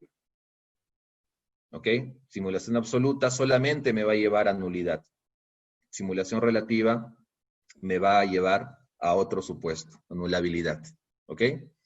A ver, ¿cuál es la simulación absoluta? Un supuesto de simulación absoluta es aquel en el que el acto simulado, y ese único acto es el que nosotros queremos que se vea representado para terceros y tiene como efectos cometer un fraude frente a terceros. ¿De acuerdo? Hay una finalidad de actuar negativa de los agentes. Ahora, ¿cuál es el problema eterno de la simulación? Y esto también ustedes deben analizarlo con ojos del derecho penal, porque, por ejemplo, los testaferros simulan actos todo el tiempo, Y eso es un ilícito penal, ¿de acuerdo? Es ilícito penal. Pero la simulación de por sí no tiene como finalidad causar, digamos, un fraude en todos los casos. Simplemente puedo yo simular un acto y la simulación de ese acto no va a significar que yo dañe los intereses de un tercero. Por eso es que la simulación en derecho civil, la simulación siempre tiene unos efectos de cautelar los supuestos en donde existan fraudes hacia terceros o algún fraude a alguna de las partes del contrato simulado. Pero si no hay nadie que está afectado por este acto simulado, no pasa nada. La propia definición incluso de la simulación del acto jurídico significa que no necesariamente se le tiene que privar de los efectos que este acto pueda representar en la sociedad. Ahora, eso no pasa en el ámbito penal, pues. En el ámbito penal lo que ocurre en la mayoría de los casos es que los testaferros celebran contratos simulados, infinidad de contratos, empresas, compraventas, permutas, donaciones, mutuos dinerarios, etc. ¿De acuerdo? Entonces hay que tener siempre mucho cuidado con ese tipo penal, ¿no? Y diferenciarlo de los supuestos de la simulación. Y además, lo más importante aún en materia civil para hablar de simulación, si tu cliente viene y te dice, doctor, ¿sabe qué? Sí, nulidad de acto jurídico porque es simulado, es un acto simulado. Y acá lo que va a ocurrir, y esto se los digo con conocimiento de causa de varios casos, hasta para tú cometer una simulación tienes que saber, ¿de acuerdo? Porque el medio de prueba de oro para un supuesto de simulación es el contradocumento. ¿Qué es el contradocumento? Tienes el documento que es el simulado para el resto, para terceros, pero tu contradocumento es aquel que refleja la verdadera voluntad de las partes. Es el que nadie ve. ¿De acuerdo? ¿Qué es lo que siempre pasa, o casi siempre? Que el que va a celebrar ese acto simulado y se va a beneficiar con ese acto simulado, va a ser lo suficientemente cauto para no darte una copia del documento simulado, del contradocumento. Se va a quedar él con la copia, pues. E incluso si es mucho más ya avesado, va a destruir la copia. No va a haber prueba. ¿Y qué es lo que tú tienes que hacer en un proceso judicial? Señor juez, solicito que declare la nulidad del acto jurídico tal por simulación absoluta. Y el juez te va a preguntar, prueba, señor, ¿cuál es la prueba? ¿Contradocumento tienen? No, lo tiene la otra parte. Solicito su exhibición. Ya. ¿Y la otra parte tú crees que lo va a exhibir? No lo va a exhibir, pues. Va a decirte, ¿de qué me estás hablando? ¿Estás loco tú? ¿Quién eres? No te conozco. Yo he firmado una compra-venta contigo, le hemos inscrito en el registro y aquí está la prueba de todo ese acto. Yo no sé de qué me estás hablando tú. ¿Cómo vas a tú probar que existe ese documento? No vas a poder hacerlo. Pues. Eso en un primer plano de análisis, ¿de acuerdo? Primer plano de análisis. Ahora, si tú quieres ir más allá, vas a llamar a nuestros amigos del derecho penal. Y lo que vas a hacer, entre otras cosas, es, por ejemplo, oye, hay que construir, mira, sí, lo que ha pasado es esto, le he dado tanta plata y no me ha pagado y además dice él que me ha prestado plata y que luego eso ha generado para él ingresos y por eso es que ahora tiene dinero. Entonces, con nuestros amigos del derecho penal, lo que vamos a hacer es planear una denuncia por lavado de activos. ¿Por qué? Porque tienes que probarme, pues, hijito, de dónde tienes toda la plata. Si no puedes probarme de dónde tienes toda la plata, te vas para adentro. ¿De acuerdo? Entonces, por un tema de estrategia, ¿qué vas a hacer? Cuando tú te entrevistes con esa parte que te ha embaucado, te ha engañado, vas a ir con un proyecto de denuncia por lavado de activos y se lo vas a poner en la mesa y le vas a decir, o me pagas o voy a actuar de esta forma. ¿Tú crees que no te va a pagar? Te va a pagar, pues, 90% de posibilidades que te pague. Porque entre pagarte y comerse una investigación fiscal, te va a pagar. ¿De acuerdo? Entonces, estos casos de simulación, amigos, están siempre direccionados y la práctica nos enseña que están siempre, digamos, de la mano con estos supuestos de los testaferros. Casi siempre. ¿Ok? Entonces, ya sabes qué herramientas tú puedes utilizar para que puedas lograr que no te engañen, para que puedas lograr que no te vayan a estafar, porque finalmente lo que estos hacen en todos los casos es estafar a las personas. ¿De acuerdo? Entonces, muchísimo cuidado ahí con eso. Ya sabes que el tema del lavado de activos lo debes tener en la otra mano siempre. Cuando hablamos de simulación, siempre hay la posibilidad de investigar este tema del lavado de activos. Lo mismo que cuando uno va, por ejemplo, a tener como contrincante a una persona a la que quiere desalojar, y esa persona a la que quiere desalojar es millonaria y se ha hecho de propiedades justamente engañando a la gente. ¿Cómo te has hecho propiedades engañando a la gente? Sí, me he quedado y le he trabajado al cansancio y era una viejita de 90 años y al final ya sus herederos dieron por perdida la propiedad y yo me quedé con la propiedad, prescripción adquisitiva de dominio, título de inscripción originaria, me quedé con el inmueble. ¿Cuántos inmuebles tienes? 35. Ah, qué bonito, pues, ¿no? Entonces ahí, si te quieren hacértela a ti, ya tienes esa herramienta penal que es la de lavado de activos, que funciona muy bien, ¿ah? Funciona muy bien.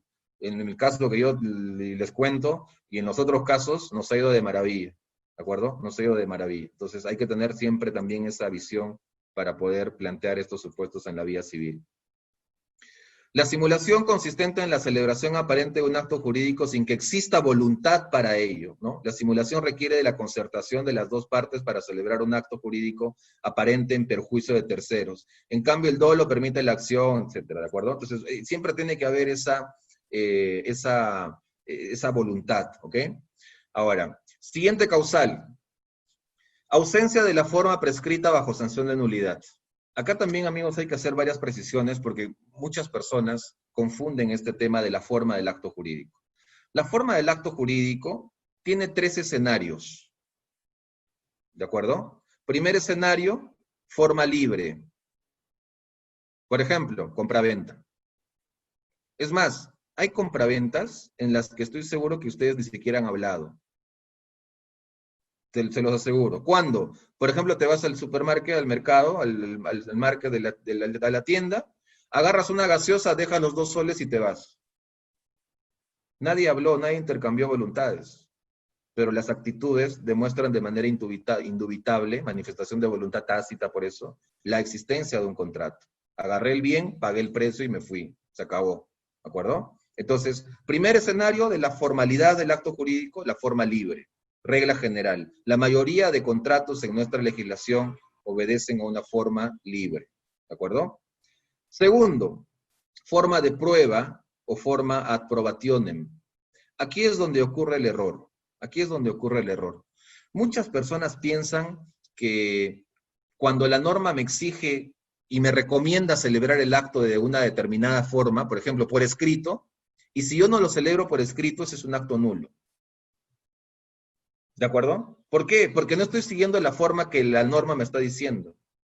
Pero ahí se están olvidando de lo más importante, porque la causal de nulidad no te dice cuando no se observe la forma prescrita, sino también agrega bajo sanción de nulidad.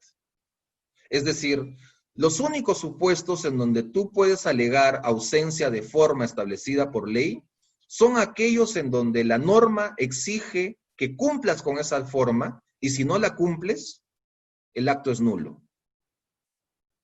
Solamente en esos supuestos, la formalidad viene a ser un requisito de validez del acto jurídico.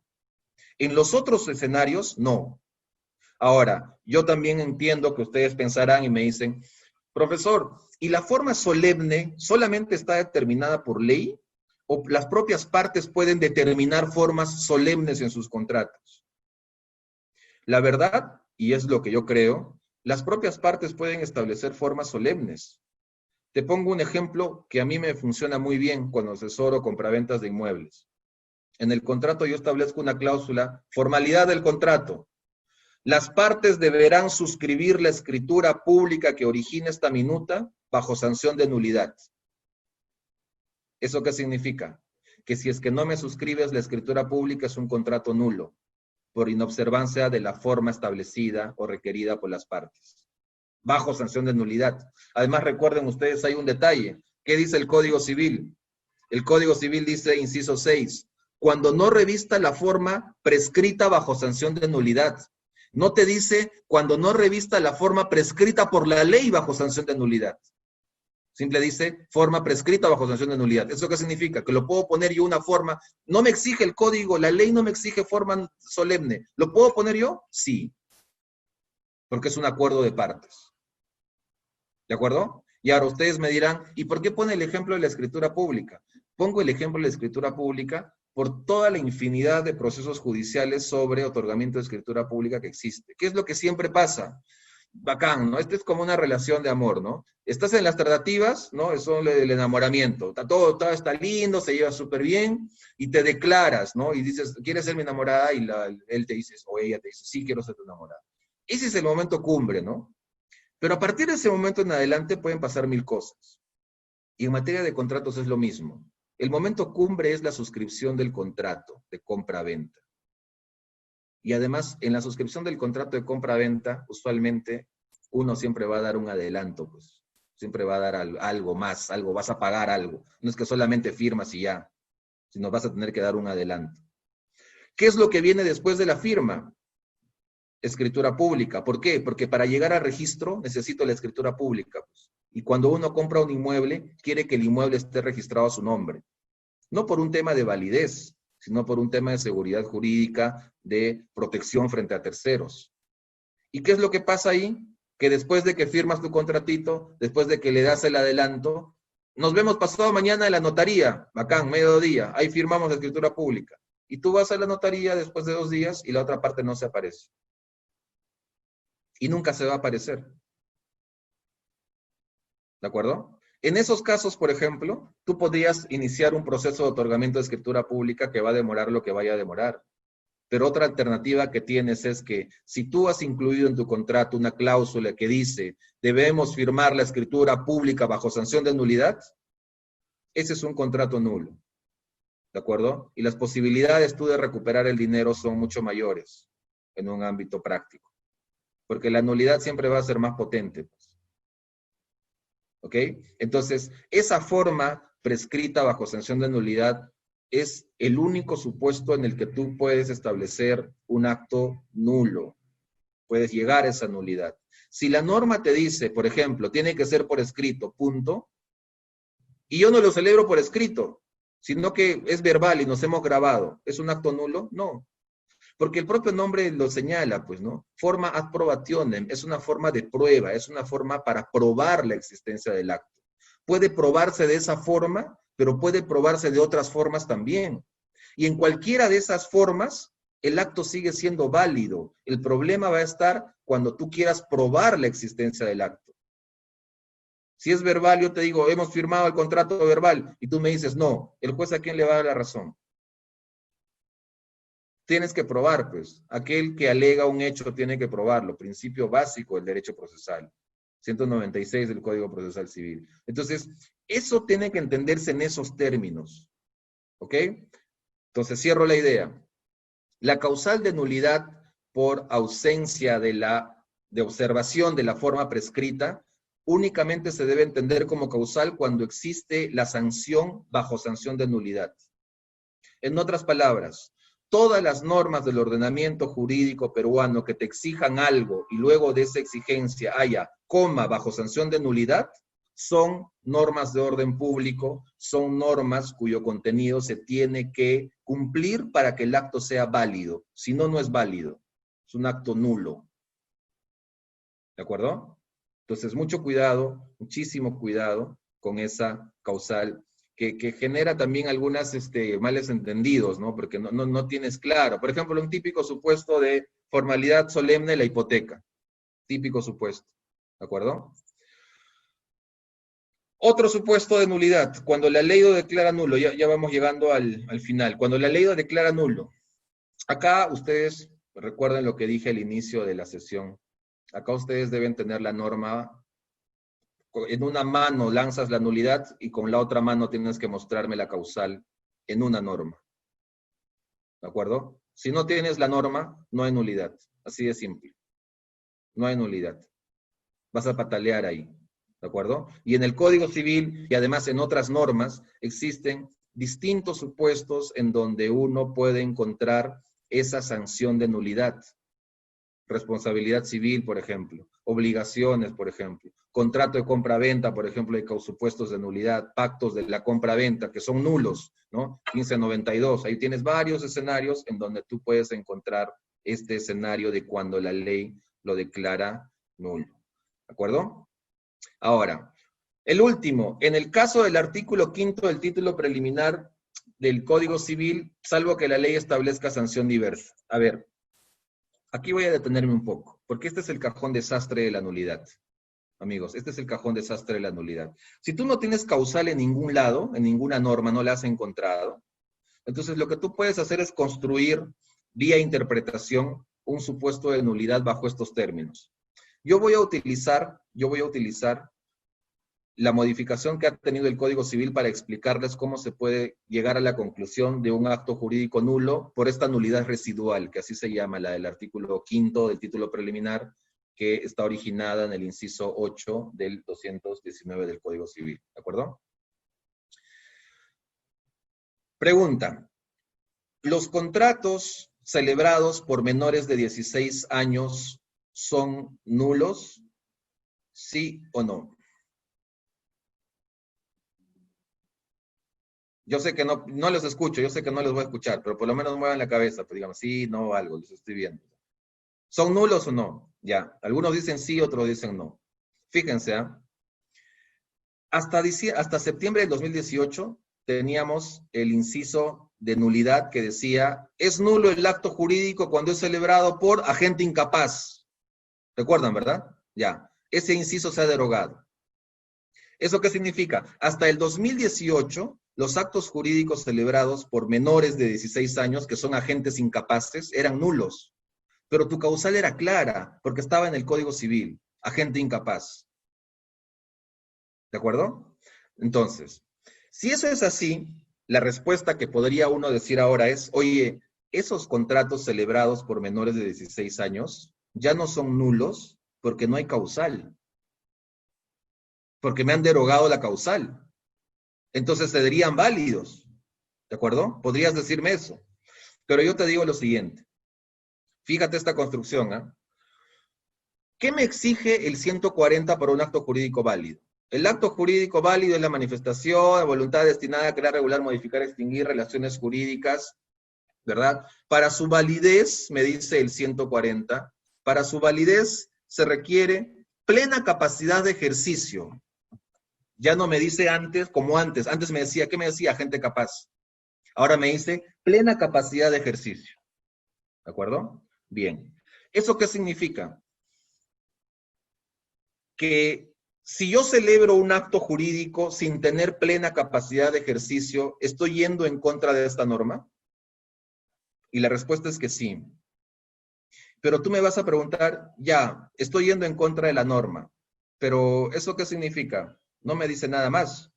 Entonces lo que vas a hacer ahí es llenarle de contenido al 140 y lo que vas a decir es, el 140 es una norma de orden público.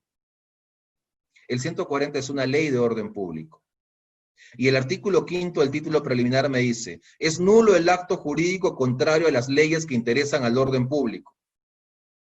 Ah, entonces como yo estoy yendo en contra del 140 porque no soy agente capaz, sino estoy en el artículo 43, inciso 1, menores de 16 años, vía el artículo 5º del título preliminar del Código Civil, estoy contraviniendo lo que me dice el 140. Es decir, estoy yendo en contra de una norma de orden público. Y como estoy yendo en contra de una norma de orden público, mi acto jurídico es nulo. No ya por alguna causal expresa, sino porque el artículo 5º del título preliminar del Código Civil así lo sanciona.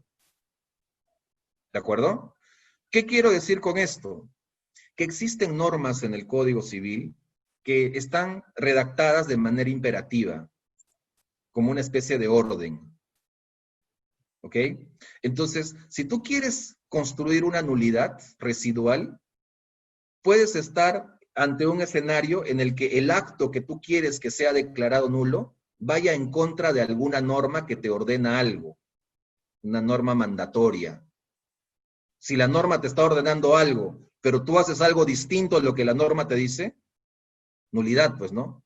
Causal, artículo 5º del título preliminar. ¿Por qué? Porque esa es una norma de orden público. Si me ordena algo, norma imperativa, es norma de orden público.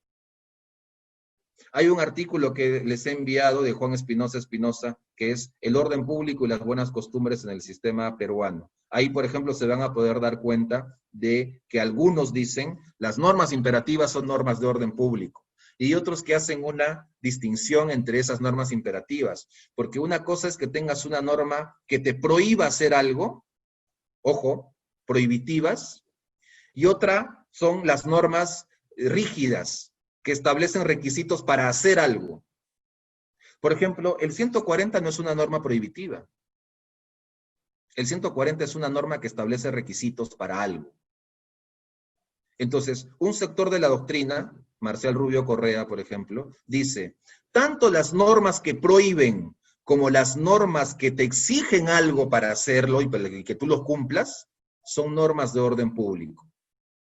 Pero hay otros profesores, teoría general del derecho, que dicen, ojo, solamente las normas que prohíben son normas imperativas y que, por ende, pueden entenderse como normas de orden público.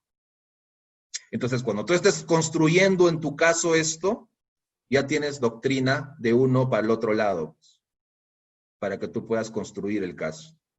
Repito, la nulidad residual del artículo 5 se construye encontrando una norma o que te prohíba o que te exija algo, pero que el acto que tú quieres que sea declarado nulo vaya en contra de esas normas. Si el acto que tú quieres de que se declare nulo va en contra de esas normas, entonces puedes jalarlo por esa causal del artículo 5, nulidad residual. ¿Qué más vas a meter ahí? Fuera del artículo 5, tendrás que construir y establecer que la norma que tú estás invocando que ha sido vulnerada es una norma de orden público. Y para eso necesitas literatura, autores que digan, esta norma es una norma de orden público, por ejemplo. Y ahí ya la tienes. Ahí ya la tienes. ¿De acuerdo? Por ejemplo, en algunos casos, a propósito del octavo pleno casatorio, disposición de los bienes de la sociedad conyugal por uno solo de los cónyuges, hay una posición que dice que es una nulidad, pero nulidad residual. ¿Por qué? Porque el 315, ¿qué te dice? La disposición de los bienes de la sociedad de gananciales tiene que ser hecha por los dos. Ya, he dispuesto del bien, pero solamente uno. Ya no me voy a ir por ausencia de manifestación de voluntad, porque ya le expliqué, pues, ¿no?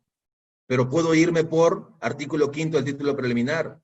Es una norma de orden público y yo he ido en contra de esa norma. Mi acto jurídico se ha manifestado, se ha materializado, contrariando lo que dice el 315.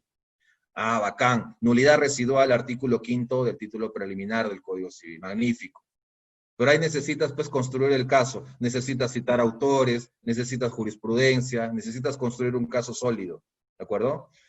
Ustedes tienen que acostumbrarse, amigos, a que sus escritos estén sólidos. O sea, no solamente es contar los hechos, invocar las normas y luego representación al abogado tal. O sea, tienes que meter, pues, doctrina, tienes que meter casaciones, tienes que meter jurisprudencia, tienes que meter todos esos insumos. ¿No? Tienes que darle mascadito al juez para que el juez lea tu escrito y diga, estoy completamente convencido, esta es, ¿no? Porque si metes un mamarracho de hechos y fundamentación fáctica, narra los hechos, fundamentación jurídica, bueno, solamente voy a invocar y voy a poner mis artículos del Código Civil, esa no es una chamba, pues.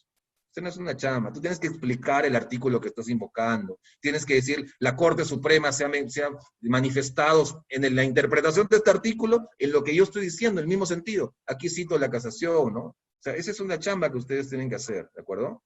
Entonces, fíjense, eh, digamos, fíjense, no es tan fácil el asunto, no es tan fácil, y yo quisiera que ustedes tengan la claridad de lo que acabo de mencionar, ¿de acuerdo? Bien, hay varias preguntas. Voy a leerlas ahora todas. Hasta aquí, entonces, esta primera clase. Ya en la siguiente clase hablaré del noveno pleno casatorio, por favor. En las diapositivas, amigos, están muchas de las cosas que he mencionado. Hay cosas prácticas que no están en las diapositivas porque no tienen que estar en las diapositivas, pero ya ustedes ya están tomando. Tema penal, por ejemplo, no lo he puesto en las diapositivas. No corresponde ponerlos, ¿de acuerdo? Entonces, en las diapositivas ya ustedes van a poder revisar absolutamente todo en el detalle de los temas que he hablado, de los que he hablado ahora. ¿De acuerdo? A ver, hay preguntas. Voy a ir, hay como 50 preguntas, pero no sé por qué preguntan tanto. A ver. Ah, no, felizmente eran saludos de buenas tardes, como la mitad.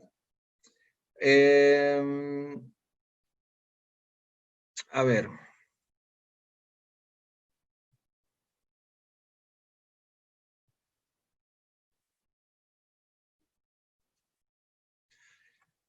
A ver, ojo con esa distinción de la nulidad y la anulabilidad. Recuerden que la anulabilidad se puede confirmar, ¿eh?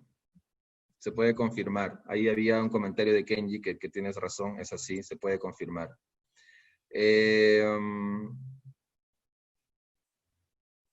A ver.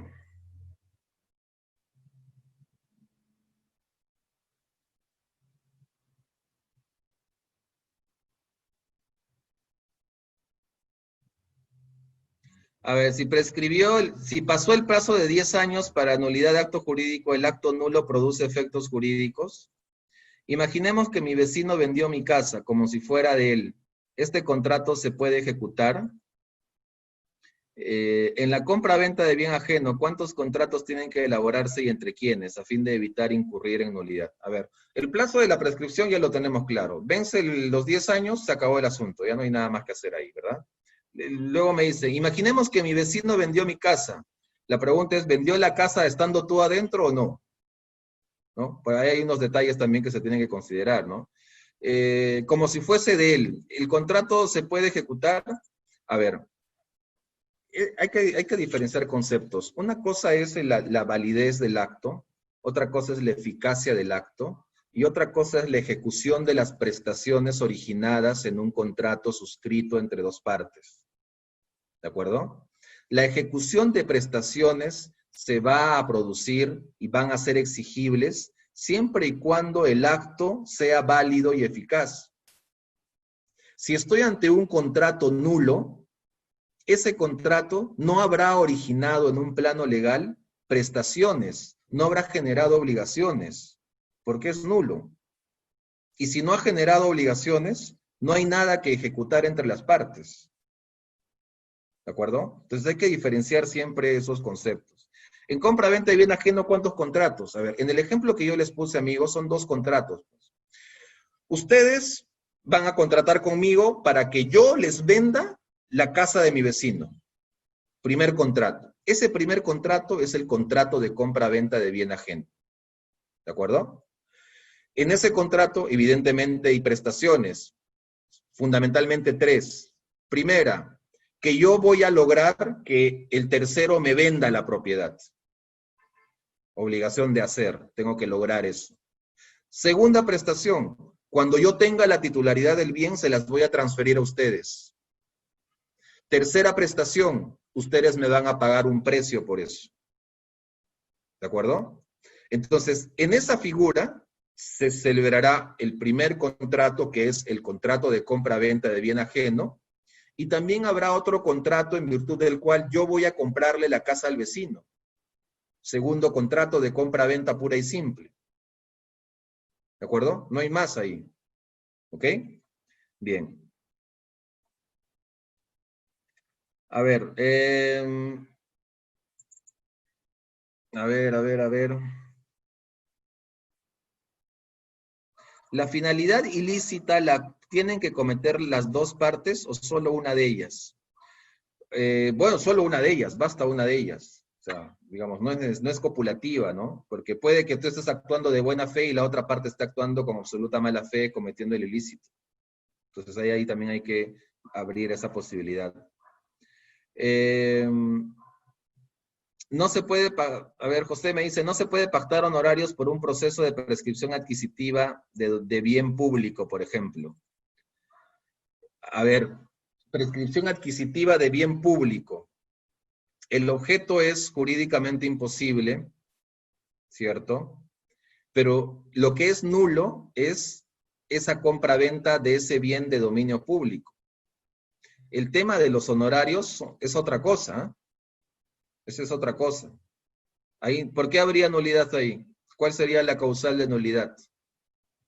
¿No? Ahora, puede haber anulabilidad. ¿Por qué? Inducción a error, pues. ¿Sí o no? Claro. Porque tú que sabes, le has inducido al pobre hombre y le has dicho, yo voy a lograr que te vendan esa plaza de armas. Págame tanto. Ah, bacán. Entonces puede haber ahí una inducción a error. Pero no me podrías decir causal de nulidad. Yo pregunto, ¿cuál sería la causal de nulidad? ¿No? Entonces, mucho cuidado, ¿ah? Son relaciones jurídicas que son distintas, ¿ah? Cuidado con eso. A ver, si el proceso penal recién empieza, sea por falsedad genérica, estafa o usurpación, cuyo resultado toma tiempo y me sirve de sustento para armar la demanda de nulidad por causal de fin ilícito, tendría que esperar la conclusión del proceso penal con sentencia condenatoria para recién presentar dicha demanda por fin ilícito. La respuesta es que no necesariamente tendrás que esperar, porque, a ver, tienes que pautear tus tiempos. ¿De acuerdo? Tienes que tú ser diligente ahí en manejar los tiempos. Si vas a demandar cuando ya hayan pasado 9 años de la celebración del acto jurídico y vas a estar esperando ahí que tu proceso penal concluya, entonces probablemente se te va a escapar la tortuga. ¿Por qué? Porque te va a vencer el plazo prescriptorio, pues amigo. 10 años, ya fuiste, ya. Se te escapó la tortuga, no hay nada que hacer. ¿De acuerdo? Pero si está al inicio, ahí sí podrías, pauteando, marcar tus tiempos e iniciar el proceso penal que puede durar algunos años, lograr sentencia condenatoria y con eso te vas al fuero civil. Pero independientemente de eso, nada impide ni limita que tú puedas iniciar el proceso de nulidad en la vía civil y, por ejemplo, adjuntar las denuncias que hayas realizado. Por ejemplo, adjuntar el cuaderno fiscal, ya se aperturó el cuaderno fiscal, etcétera, ¿de acuerdo? Pues esos son medios probatorios que pueden ayudar, ¿ok? Si se realiza un contrato preparatorio para la compra y venta de un inmueble por un monto determinado y posteriormente se varía el monto a uno menor solo para pagar menores obligaciones ante la municipalidad, y las partes en realidad reconocen que el monto es mayor, ¿estamos frente a una simulación? Hay simulación, pues. Hay simulación, claramente hay simulación. La pregunta es, ¿simulación absoluta o relativa? ¿Ah? Yo creo que es una simulación relativa, ¿no? Porque hay un acto siempre que se está representando ante terceros. El contrato de hipotecas solemnitatem siempre, porque la norma te da, ¿de acuerdo? La norma te da. Contrato de hipoteca, a ver, eh, un copropietario se hace de otros departamentos con la posesión y los alquila. Es el hijo de una señora que ahora murió. Cuando ella estaba en vida, el hijo hizo un contrato de compra-venta falsificando la firma de la madre para obtener la titularidad de los servicios de luz, etc. Pero como hay sucesión intestada de por medio, no ha podido inscribirlo en registros públicos. ¿Qué se puede hacer para poder quitarle inicialmente la titularidad de los servicios de luz y árbitros municipales? Ya, pero ¿qué tiene que ver esto con nulidad? O sea, mi primera pregunta sería esa, ¿no? Departamentos que son ya. Esa pregunta te la respondo al final, ¿ya? Porque la verdad no sé qué tiene que ver con nulidad, pero bueno. Eh, a ver, me dicen, ¿no cree que en el artículo 140 debe especificarse que el inciso 4 sea solemnitatem? Porque el incumplir el que sea ad probationem es causal de nulidad. Además, no todos los actos jurídicos requieren de una forma, no debería ser un requisito de validez entonces, porque no es para todos los actos. Lo que pasa, amigos, es que cuando tú vas a entrar al escenario de los contratos solemnes, la única forma de identificar un contrato solemne es esa frasecita que dice coma bajo sanción de nulidad.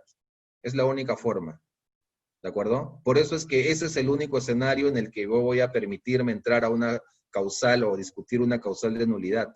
No hay otra forma. Todos los demás actos, todas las demás normas que me establezcan algunos requisitos, pero que no me digan bajo sanción de nulidad, para el sistema peruano no son contratos solemnes, solamente son contratos de prueba. ¿Ok? Bien. Otra. El artículo 315 indica que la disposición debe hacerse por marido y mujer. La disposición de uno de los cónyuges de un bien de la sociedad de gananciales contraviene el artículo 5 del título preliminar. Lo que dije, amigos, es que hay abogados, y la Corte Suprema también tiene casaciones, que han respondido y han resuelto el caso en ese sentido. O sea, lo han encausado por el artículo 5 del título preliminar. ¿De acuerdo? En los links que les he enviado de videos, porque también ustedes tienen que escuchar a otros, no tienen que escucharme solamente a mí, tienen que escuchar a otros. Me parece que tienen razón, creo que los links no se los he enviado, se los voy a enviar ahora. Ahí existen como unos 8 o 9 videos, y 2 de esos videos son los que se han convocado para el octavo pleno casatorio.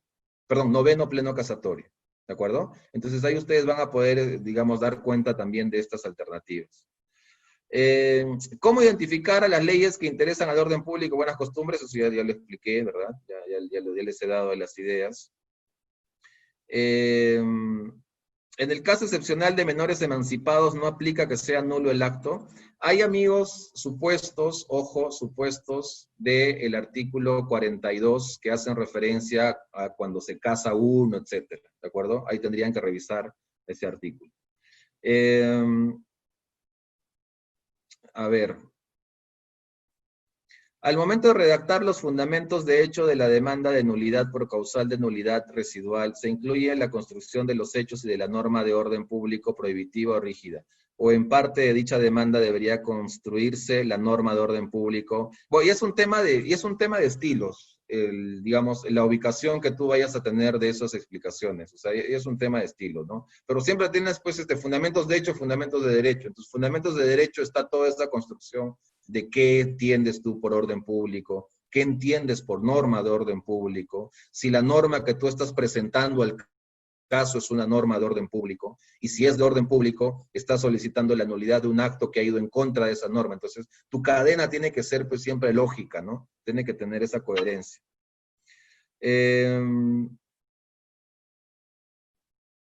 A ver, en el supuesto que se inscribió una venta fraudulenta, falsifica firmas del propietario y del notario. A ver, la falsificación de firmas del propietario y del notario, ¿qué causal de nulidad sería? ¿Hay causal de nulidad o no? Y luego se hicieron posteriores transferencias hasta llegar a un tercero que no tiene buena fe, dice. Entiendo que contra la primera venta, que la acción que podría plantearse sería nulidad por falta de manifestación de voluntad o por fin ilícito, es cierto, pero en el caso de las posteriores ventas hasta llegar al tercero, que desconocía la inexactitud de registro en base a la posesión del inmueble por parte del propietario verdadero, ¿cabría plantear nulidad o el remedio es otro? A ver, acá ustedes deben tener claro, amigos, que el derecho peruano protege al tercero adquirente de buena fe. ¿Ok? Entonces, no solamente tienes que ser el tercero, sino también necesitas tener la buena fe. El problema está en que la buena fe se presume. 1362 del Código Civil. La buena fe se presume. Y eso significa que tú, para destruir ese regalo que el derecho civil peruano le da al tercero adquirente de buena fe, necesitas probar mala fe. La mayoría de los casos no se puede probar mala fe. O en la mayoría de los casos no se puede probar ese supuesto de mala fe. Ahora, aquí le suelto una chiquita. Penal, nuevamente. En derecho penal hay una figura bien bacán que se llama organización criminal. ¿La han escuchado o no? Ya. Entonces, si el tercero de buena fe, tú sabes que ha estado o sea, lo que siempre ocurre es, venden el bien, yo voy a tener el bien y yo voy a tratar de enajenarlo, ¿cierto? Para que la enajenación vaya a proteger a ese tercero de buena fe y cuando a mí me castiguen con la nulidad de mi acto, la nulidad de mi acto no vaya a originar la nulidad de ese tercero de buena fe. Y al final el tercero de buena fe se va a quedar con la casa. Y cuando tú me quieras cobrar, porque ya no me vas a poder cobrar la devolución del inmueble, sino solamente daños y perjuicios, yo voy a decir no tengo plata. Y como no tengo plata, no te voy a poder pagar. Entonces ya te le hice el INDE. ¿De acuerdo? Entonces, existen casos en donde existe claramente una coordinación entre estas personas de la cadena de transferencias de propiedad. Entonces, lo que tú vas a hacer ahí es llamar a tu abogado penalista y le vas a decir que con los hechos y con la documentación que se tiene, vamos a plantear una denuncia o una denuncia por fraude, ¿no? Pero vamos a llevarlo a un ámbito agravado porque vamos a tenerlo bajo unas normas específicas de organización criminal, porque es más de uno. Y ahí las sanciones son mucho más potentes, el sistema acusatorio es distinto, las normas son mucho más rígidas y pueden ir muchos más años a la cárcel. Por ejemplo, ¿qué es lo que ha pasado con el supuesto de Orellana?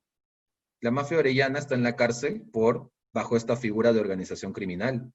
Y en la organización criminal han metido incluso a registradores, han metido a abogados, han metido a otras personas más, no solamente de Orellana y los que han tenido la titularidad, sino el fiscal a todos les ha agarrado. Benedicto Jiménez pues está en la cárcel por esto. organización criminal. Entonces, tú cuando vayas donde estos gallos, les vas a decir, oye, o me solucionas esto, o acá tengo ya mi denuncia para presentarla hoy mismo por organización criminal, y aparte lavado de activos, y aparte falsedad genérica, y todo lo que venga, te vas con todo, con un tanque, pues, ¿no? Tú tienes que atacar por todos los flancos, ¿no? Entonces, ahí la otra parte lo va a dudar y va a decir, pucha, sí, la verdad, no quiero comerme este sapo, es muy grande, tenal, no. Ya, está bien, mira, vamos a llegar a un acuerdo y va.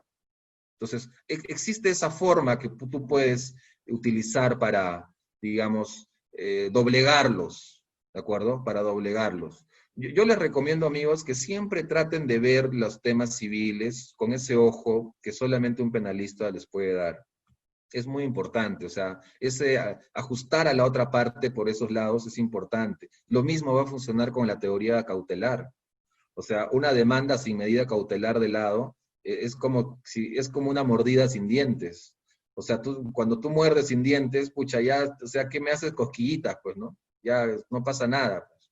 Pero si metes una cautelar, congelas cuentas bancarias, anotas la demanda en bienes, en propiedades, ya te vas con todo, ya pues eres un campeón, pues. La otra parte ya no va a esperar a que llegues al final, porque te va a decir, hay que transar, hijito, hay que transar, mira, te voy a dar tanto, ya está, ya toma. Y aparte, si tienes el tema de la fiscalía y todo eso, ya lo tienes en el piso, pues ya puedes hacer lo que quieras ahí, ¿de acuerdo? Pero, evidentemente, necesitas pues una asesoría que sepa de lo que está haciendo, ¿no? Si no metes la pata, porque, por ejemplo, cautelar, te van a pedir contra cautela 100.000 soles. Y como tú no tienes 100.000 soles, no va a haber cautelar, pues porque no puedes pagar la contra cautela. Hasta para pedir la cautelar tienes que saber cómo pedirla.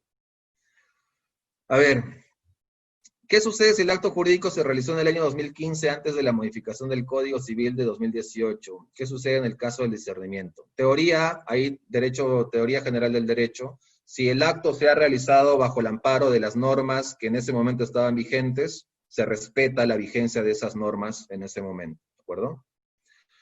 La nulidad de una prescripción adquisitiva tramitada en la notaría se puede cuestionar vía nulidad de acto jurídico o se debe ir al contencioso, teniendo en cuenta que el notario es un funcionario con facultades estatales para actuación de ser positivo en el proceso de nulidad, el notario tiene legitimidad para obrar pasiva.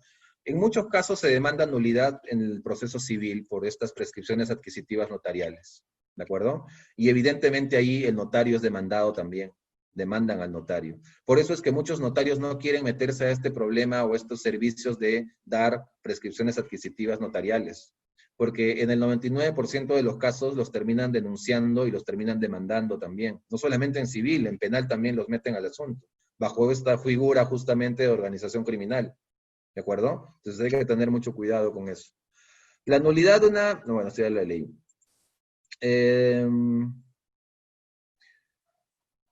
Me parece que hay dos supuestos en el acto jurídico nulo. Se puede convalidar, uno es con relación al de derecho de familia, bigamia, y el otro respecto al ámbito societario, impugnación de acuerdos societarios. Ojo, amigos, que las causales de nulidad juegan para todo, ¿ah? O sea, en todas las ramas del derecho es causales de nulidad. Es decir, nosotros hemos elegido este curso porque este es un curso transversal a todas las ramas del derecho, incluido administrativo. O sea, lo que estoy explicando acá lo pueden utilizar en cualquier ámbito. El tema está, como siempre, que identifican la causal. Derecho administrativo y causales de nulidad del acto administrativo, pero el fundamento de la nulidad es el mismo, ¿de acuerdo? Es exactamente el mismo. Puede cambiar la causal, puede cambiar la vía procedimental, pero la sustancia sigue siendo la misma, ¿ok? El contradocumento en el tema de simulación, ¿basta que sea un documento privado o tiene que ser con firmas legalizadas? Basta que sea un documento privado si es que el documento no exige forma solemne. Cuidado con eso, ¿ah? Porque si se exige forma solemne y no cumpliste con la forma solemne en el contradocumento, es un acto nulo, pues. Y si es acto nulo, carece de validez. ¿Ok? Bien. Sería un fin ilícito el hecho que uno de los vendedores de un predio posteriormente a través de una escritura de aclaración modifique el área y linderos del predio objeto de compra-venta en perjuicio del comprador, o en qué otra causal podría subsumir este hecho. A ver, la primera pregunta que yo te haría es, ¿cuál sería la causal de nulidad? Creo que no hay causal de nulidad en ese caso. Lo que sí podría haber sería error en la extensión, por ejemplo. Lo que sí podría haber sería otra figura, compraventa sobre medida o cabida, que también tiene como sanción la rescisión del contrato cuando supera el 10%. ¿De acuerdo? Entonces, en esos casos, la nulidad no tendrías o no tendrías causal para plantearla. Necesito presentar una demanda de anulabilidad, por lo que quisiera preguntarle si el estado de emergencia suspende los plazos de prescripción, teniendo en cuenta que el decreto no modifica el Código Civil. A ver, una causal de suspensión, y ahí tienen que revisar sus normas de suspensión e interrupción de la prescripción, ¿no? Entre una de esas causales dice la imposibilidad de poder hacer valer tus derechos. Y el estado de emergencia con confinamiento social obligatorio impide que uno pueda hacer valer sus derechos, porque no puedes plantear la demanda. Es decir, sí puedes utilizar ese escenario. ¿Ok? El contrato de compra-venta de bien de un tercero sería un mandato que se inscribe en registros públicos. No entiendo bien la pregunta. Voy a tratar de entenderla, explicar esto. La compra-venta de bien ajeno sigue siendo en últimas una compra-venta con todos sus elementos. Y al ser compra-venta con todos sus elementos que modifica derechos reales, es susceptible de ser inscrito en los registros públicos. Son actos inscribibles en el registro, artículo 2019 del Código Civil, entre ellos compra-venta o todos los actos que modifican derechos reales. ¿De acuerdo? Si el delito prescribió, es decir, lo archivaron, ¿será concluyente para no aplicar el fin ilícito? No. Recuerden, por favor, lo que les dije. La construcción de la causal de fin ilícito puede hacerse únicamente invocando normas del derecho civil. Lo que decía es que para que tu demanda sea más potente, más fuerte, puedes jalar ese tema penal para que el juez civil te dé la razón. ¿Ok? El típico caso del hermano que se declara como único heredero universal excluyendo a los demás hermanos y luego vende uno de los bienes. ¿Encajaría en alguna causal del 2019, perdón, del 219? ¿Cuál sería la causal ahí? Podrías construir un fin ilícito, ¿no? Podrías construir ahí un fin ilícito. Te suelto esa alternativa. ¿Qué pasaría si el demandante indica una demanda de nulidad de acto jurídico, pero luego toma los servicios de otro abogado e inician otro proceso en paralelo de anulabilidad? ¿Qué pasaría? El demandado en ese proceso lo que podría solicitar es que ambos temas se discutan en un mismo proceso judicial, porque probablemente, digamos, lo que pasa es que hayas planteado mal tu demanda, pues, ¿no? Porque podías plantear ahí como una subordinada, ¿no? Principal, nulidad, y subordinada, anulabilidad, ¿no? Entonces, ahí también hay que manejar bien estos conceptos de maneras de plantear las pretensiones, ¿ok? Si un chofer de la empresa es un trabajador, no ocupa ningún cargo en el aparato, vende un terreno de la misma empresa, ¿el acto jurídico es nulo por causal de nulidad por falta de manifestación de voluntad? ¿O cuál sería la causal? ¿O es un acto jurídico ineficaz por falta de representación? Bueno, es ineficaz, ¿no? Recuerden 161 del Código Civil, exceso en los poderes de representación o actuar diciendo que eres representante sin serlo. Esos actos son ineficaces. ¿Ok? Un señor en un testamento deja un predio a sus 5 hijos. Un hijo vende todo el predio con un documento simple con firma legalizada. Los compradores realizan el trámite de título supletorio e inscriben el predio. ¿Habría nulidad por causal, objeto física y jurídicamente imposible? Puedes plantearlo como objeto imposible porque según las casaciones que he establecido no puedes vender lo que no es tuyo, ¿de acuerdo? Pero también podrías establecer ahí un fin ilícito, ¿de acuerdo? Porque estás causando un fraude ahí a tus hermanos, porque también ellos tenían derechos sobre ese bien, ¿ok?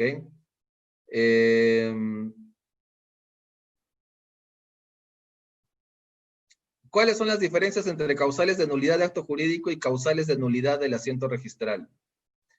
Bueno, la tipicidad. La diferencia es la tipicidad. La nulidad sigue siendo la misma. La diferencia es en qué tipo de causal recae lo que tú vas a presentar al juez como un supuesto de nulidad. A ver, me tengo que retirar, dicen ya. Cuídate. Cuídense. Varias sentencias señalan... A ver, acá hay unas preguntas.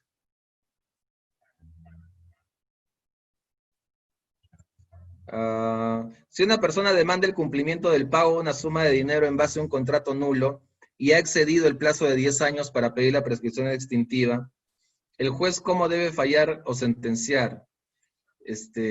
Mi pregunta es, si ya prescribió la acción, ¿por qué vas a pedir o por qué vas a estar obligado a pagar algo, una deuda que ya prescribió? ¿No? Si el origen de la deuda usualmente está de la mano con el origen del contrato que origina la deuda. Usted ha dicho que el acto jurídico nulo es inválido e ineficaz y sus prestaciones no pueden ser ejecutadas. Además, el demandado que debió decidir contestar, el demandado debió proponer la excepción de prescripción, ¿no? Ya no hay nada más, no hay nada más que hacer ahí, ya mataste el asunto, ¿no? Si tengo dudas de la causal de nulidad, es decir, pienso que puede ser nulo por fin ilícito o por nulidad residual, ¿puedo construir la demanda con esas dos causales? Ahí tienes que revisar procesal, ¿verdad? Pretensión principal, pretensión subordinada, tienes que jugar con eso, ¿verdad? Y finalmente me preguntan, ¿sería nulo el contrato de donación de transferencia de la posesión de un predio? Lo celebra padre con sus hijos para que estos últimos pidan pat. ¿Cuál sería la causal de nulidad de un contrato de donación de transferencia de la posesión? Esa es la primera pregunta que yo te daría, Geraldine. O sea, no me queda muy claro el tema. Bien, amigos, ya no hay más interrogantes, así que les agradezco por la clase de hoy. Les pido que revisen las materiales. Las siguientes clases van a ser así. Yo voy a mandarles minutos antes las diapositivas. Y yo voy a hablar con ustedes para explicarles los temas de cada clase, ¿de acuerdo? Repito y les pido, por favor, que vayan revisando el material. En el material, amigos, nosotros nos hemos esforzado un montón. Por ejemplo, esas casaciones, más de 50 casaciones, o sea, si tú te lees las casaciones, estoy completamente seguro que vas a volverte en un tigre en nulidad, porque ahí vas a encontrar infinidad de posiciones y todas esas posiciones que no son uniformes, las puedes utilizar en tus procesos. Por eso este es un curso práctico. Acá no quiero, yo quiero que tú salgas de acá con todas las herramientas para ganar un caso, ¿de acuerdo? Y además, con toda la dogmática en las lecturas que les hemos dejado, que nos hemos esforzado también ahí, les hemos dado lo mejor. O sea, hay posiciones bien interesantes y los más capos del tema están en sus escritos ahí. Así que yo les recomiendo de verdad encarecidamente que lo puedan leer. Hay mucha información. Voy a pasarles ahora mismo el link de los videos, ¿de acuerdo? Porque también es bueno que escuchen a otros, no solamente a mí. O sea, ustedes tienen que formar una opinión propia también con la información de otros profesores. Y además está bueno que sea así, pues porque uno tiene que tratar de obtener mayor información. ¿De acuerdo? Y les voy a dar el link de acceso para que ustedes puedan ver este video durante 48 horas contadas a partir desde ahora. Puedan verlo con calma en sus casas. No los vendan, pues, ¿ya? No lo vendan. Porque algunos se quieren pasar de vivos y lo venden, ¿no? O sea, yo la otra vez vi un anuncio en Facebook, se vende clases del doctor Chipana, ¿no? Entonces ya tampoco no actúen de mala fe, pues, no se pasen tampoco, ¿ya? Bien, amigos, entonces nos vemos mañana a las 5 de la tarde, ¿de acuerdo? A las 5 de la tarde, según el programa. Mismas indicaciones que las indicaciones de hoy, ¿de acuerdo? Así que ya nos vemos, cuídense, que les vaya bien.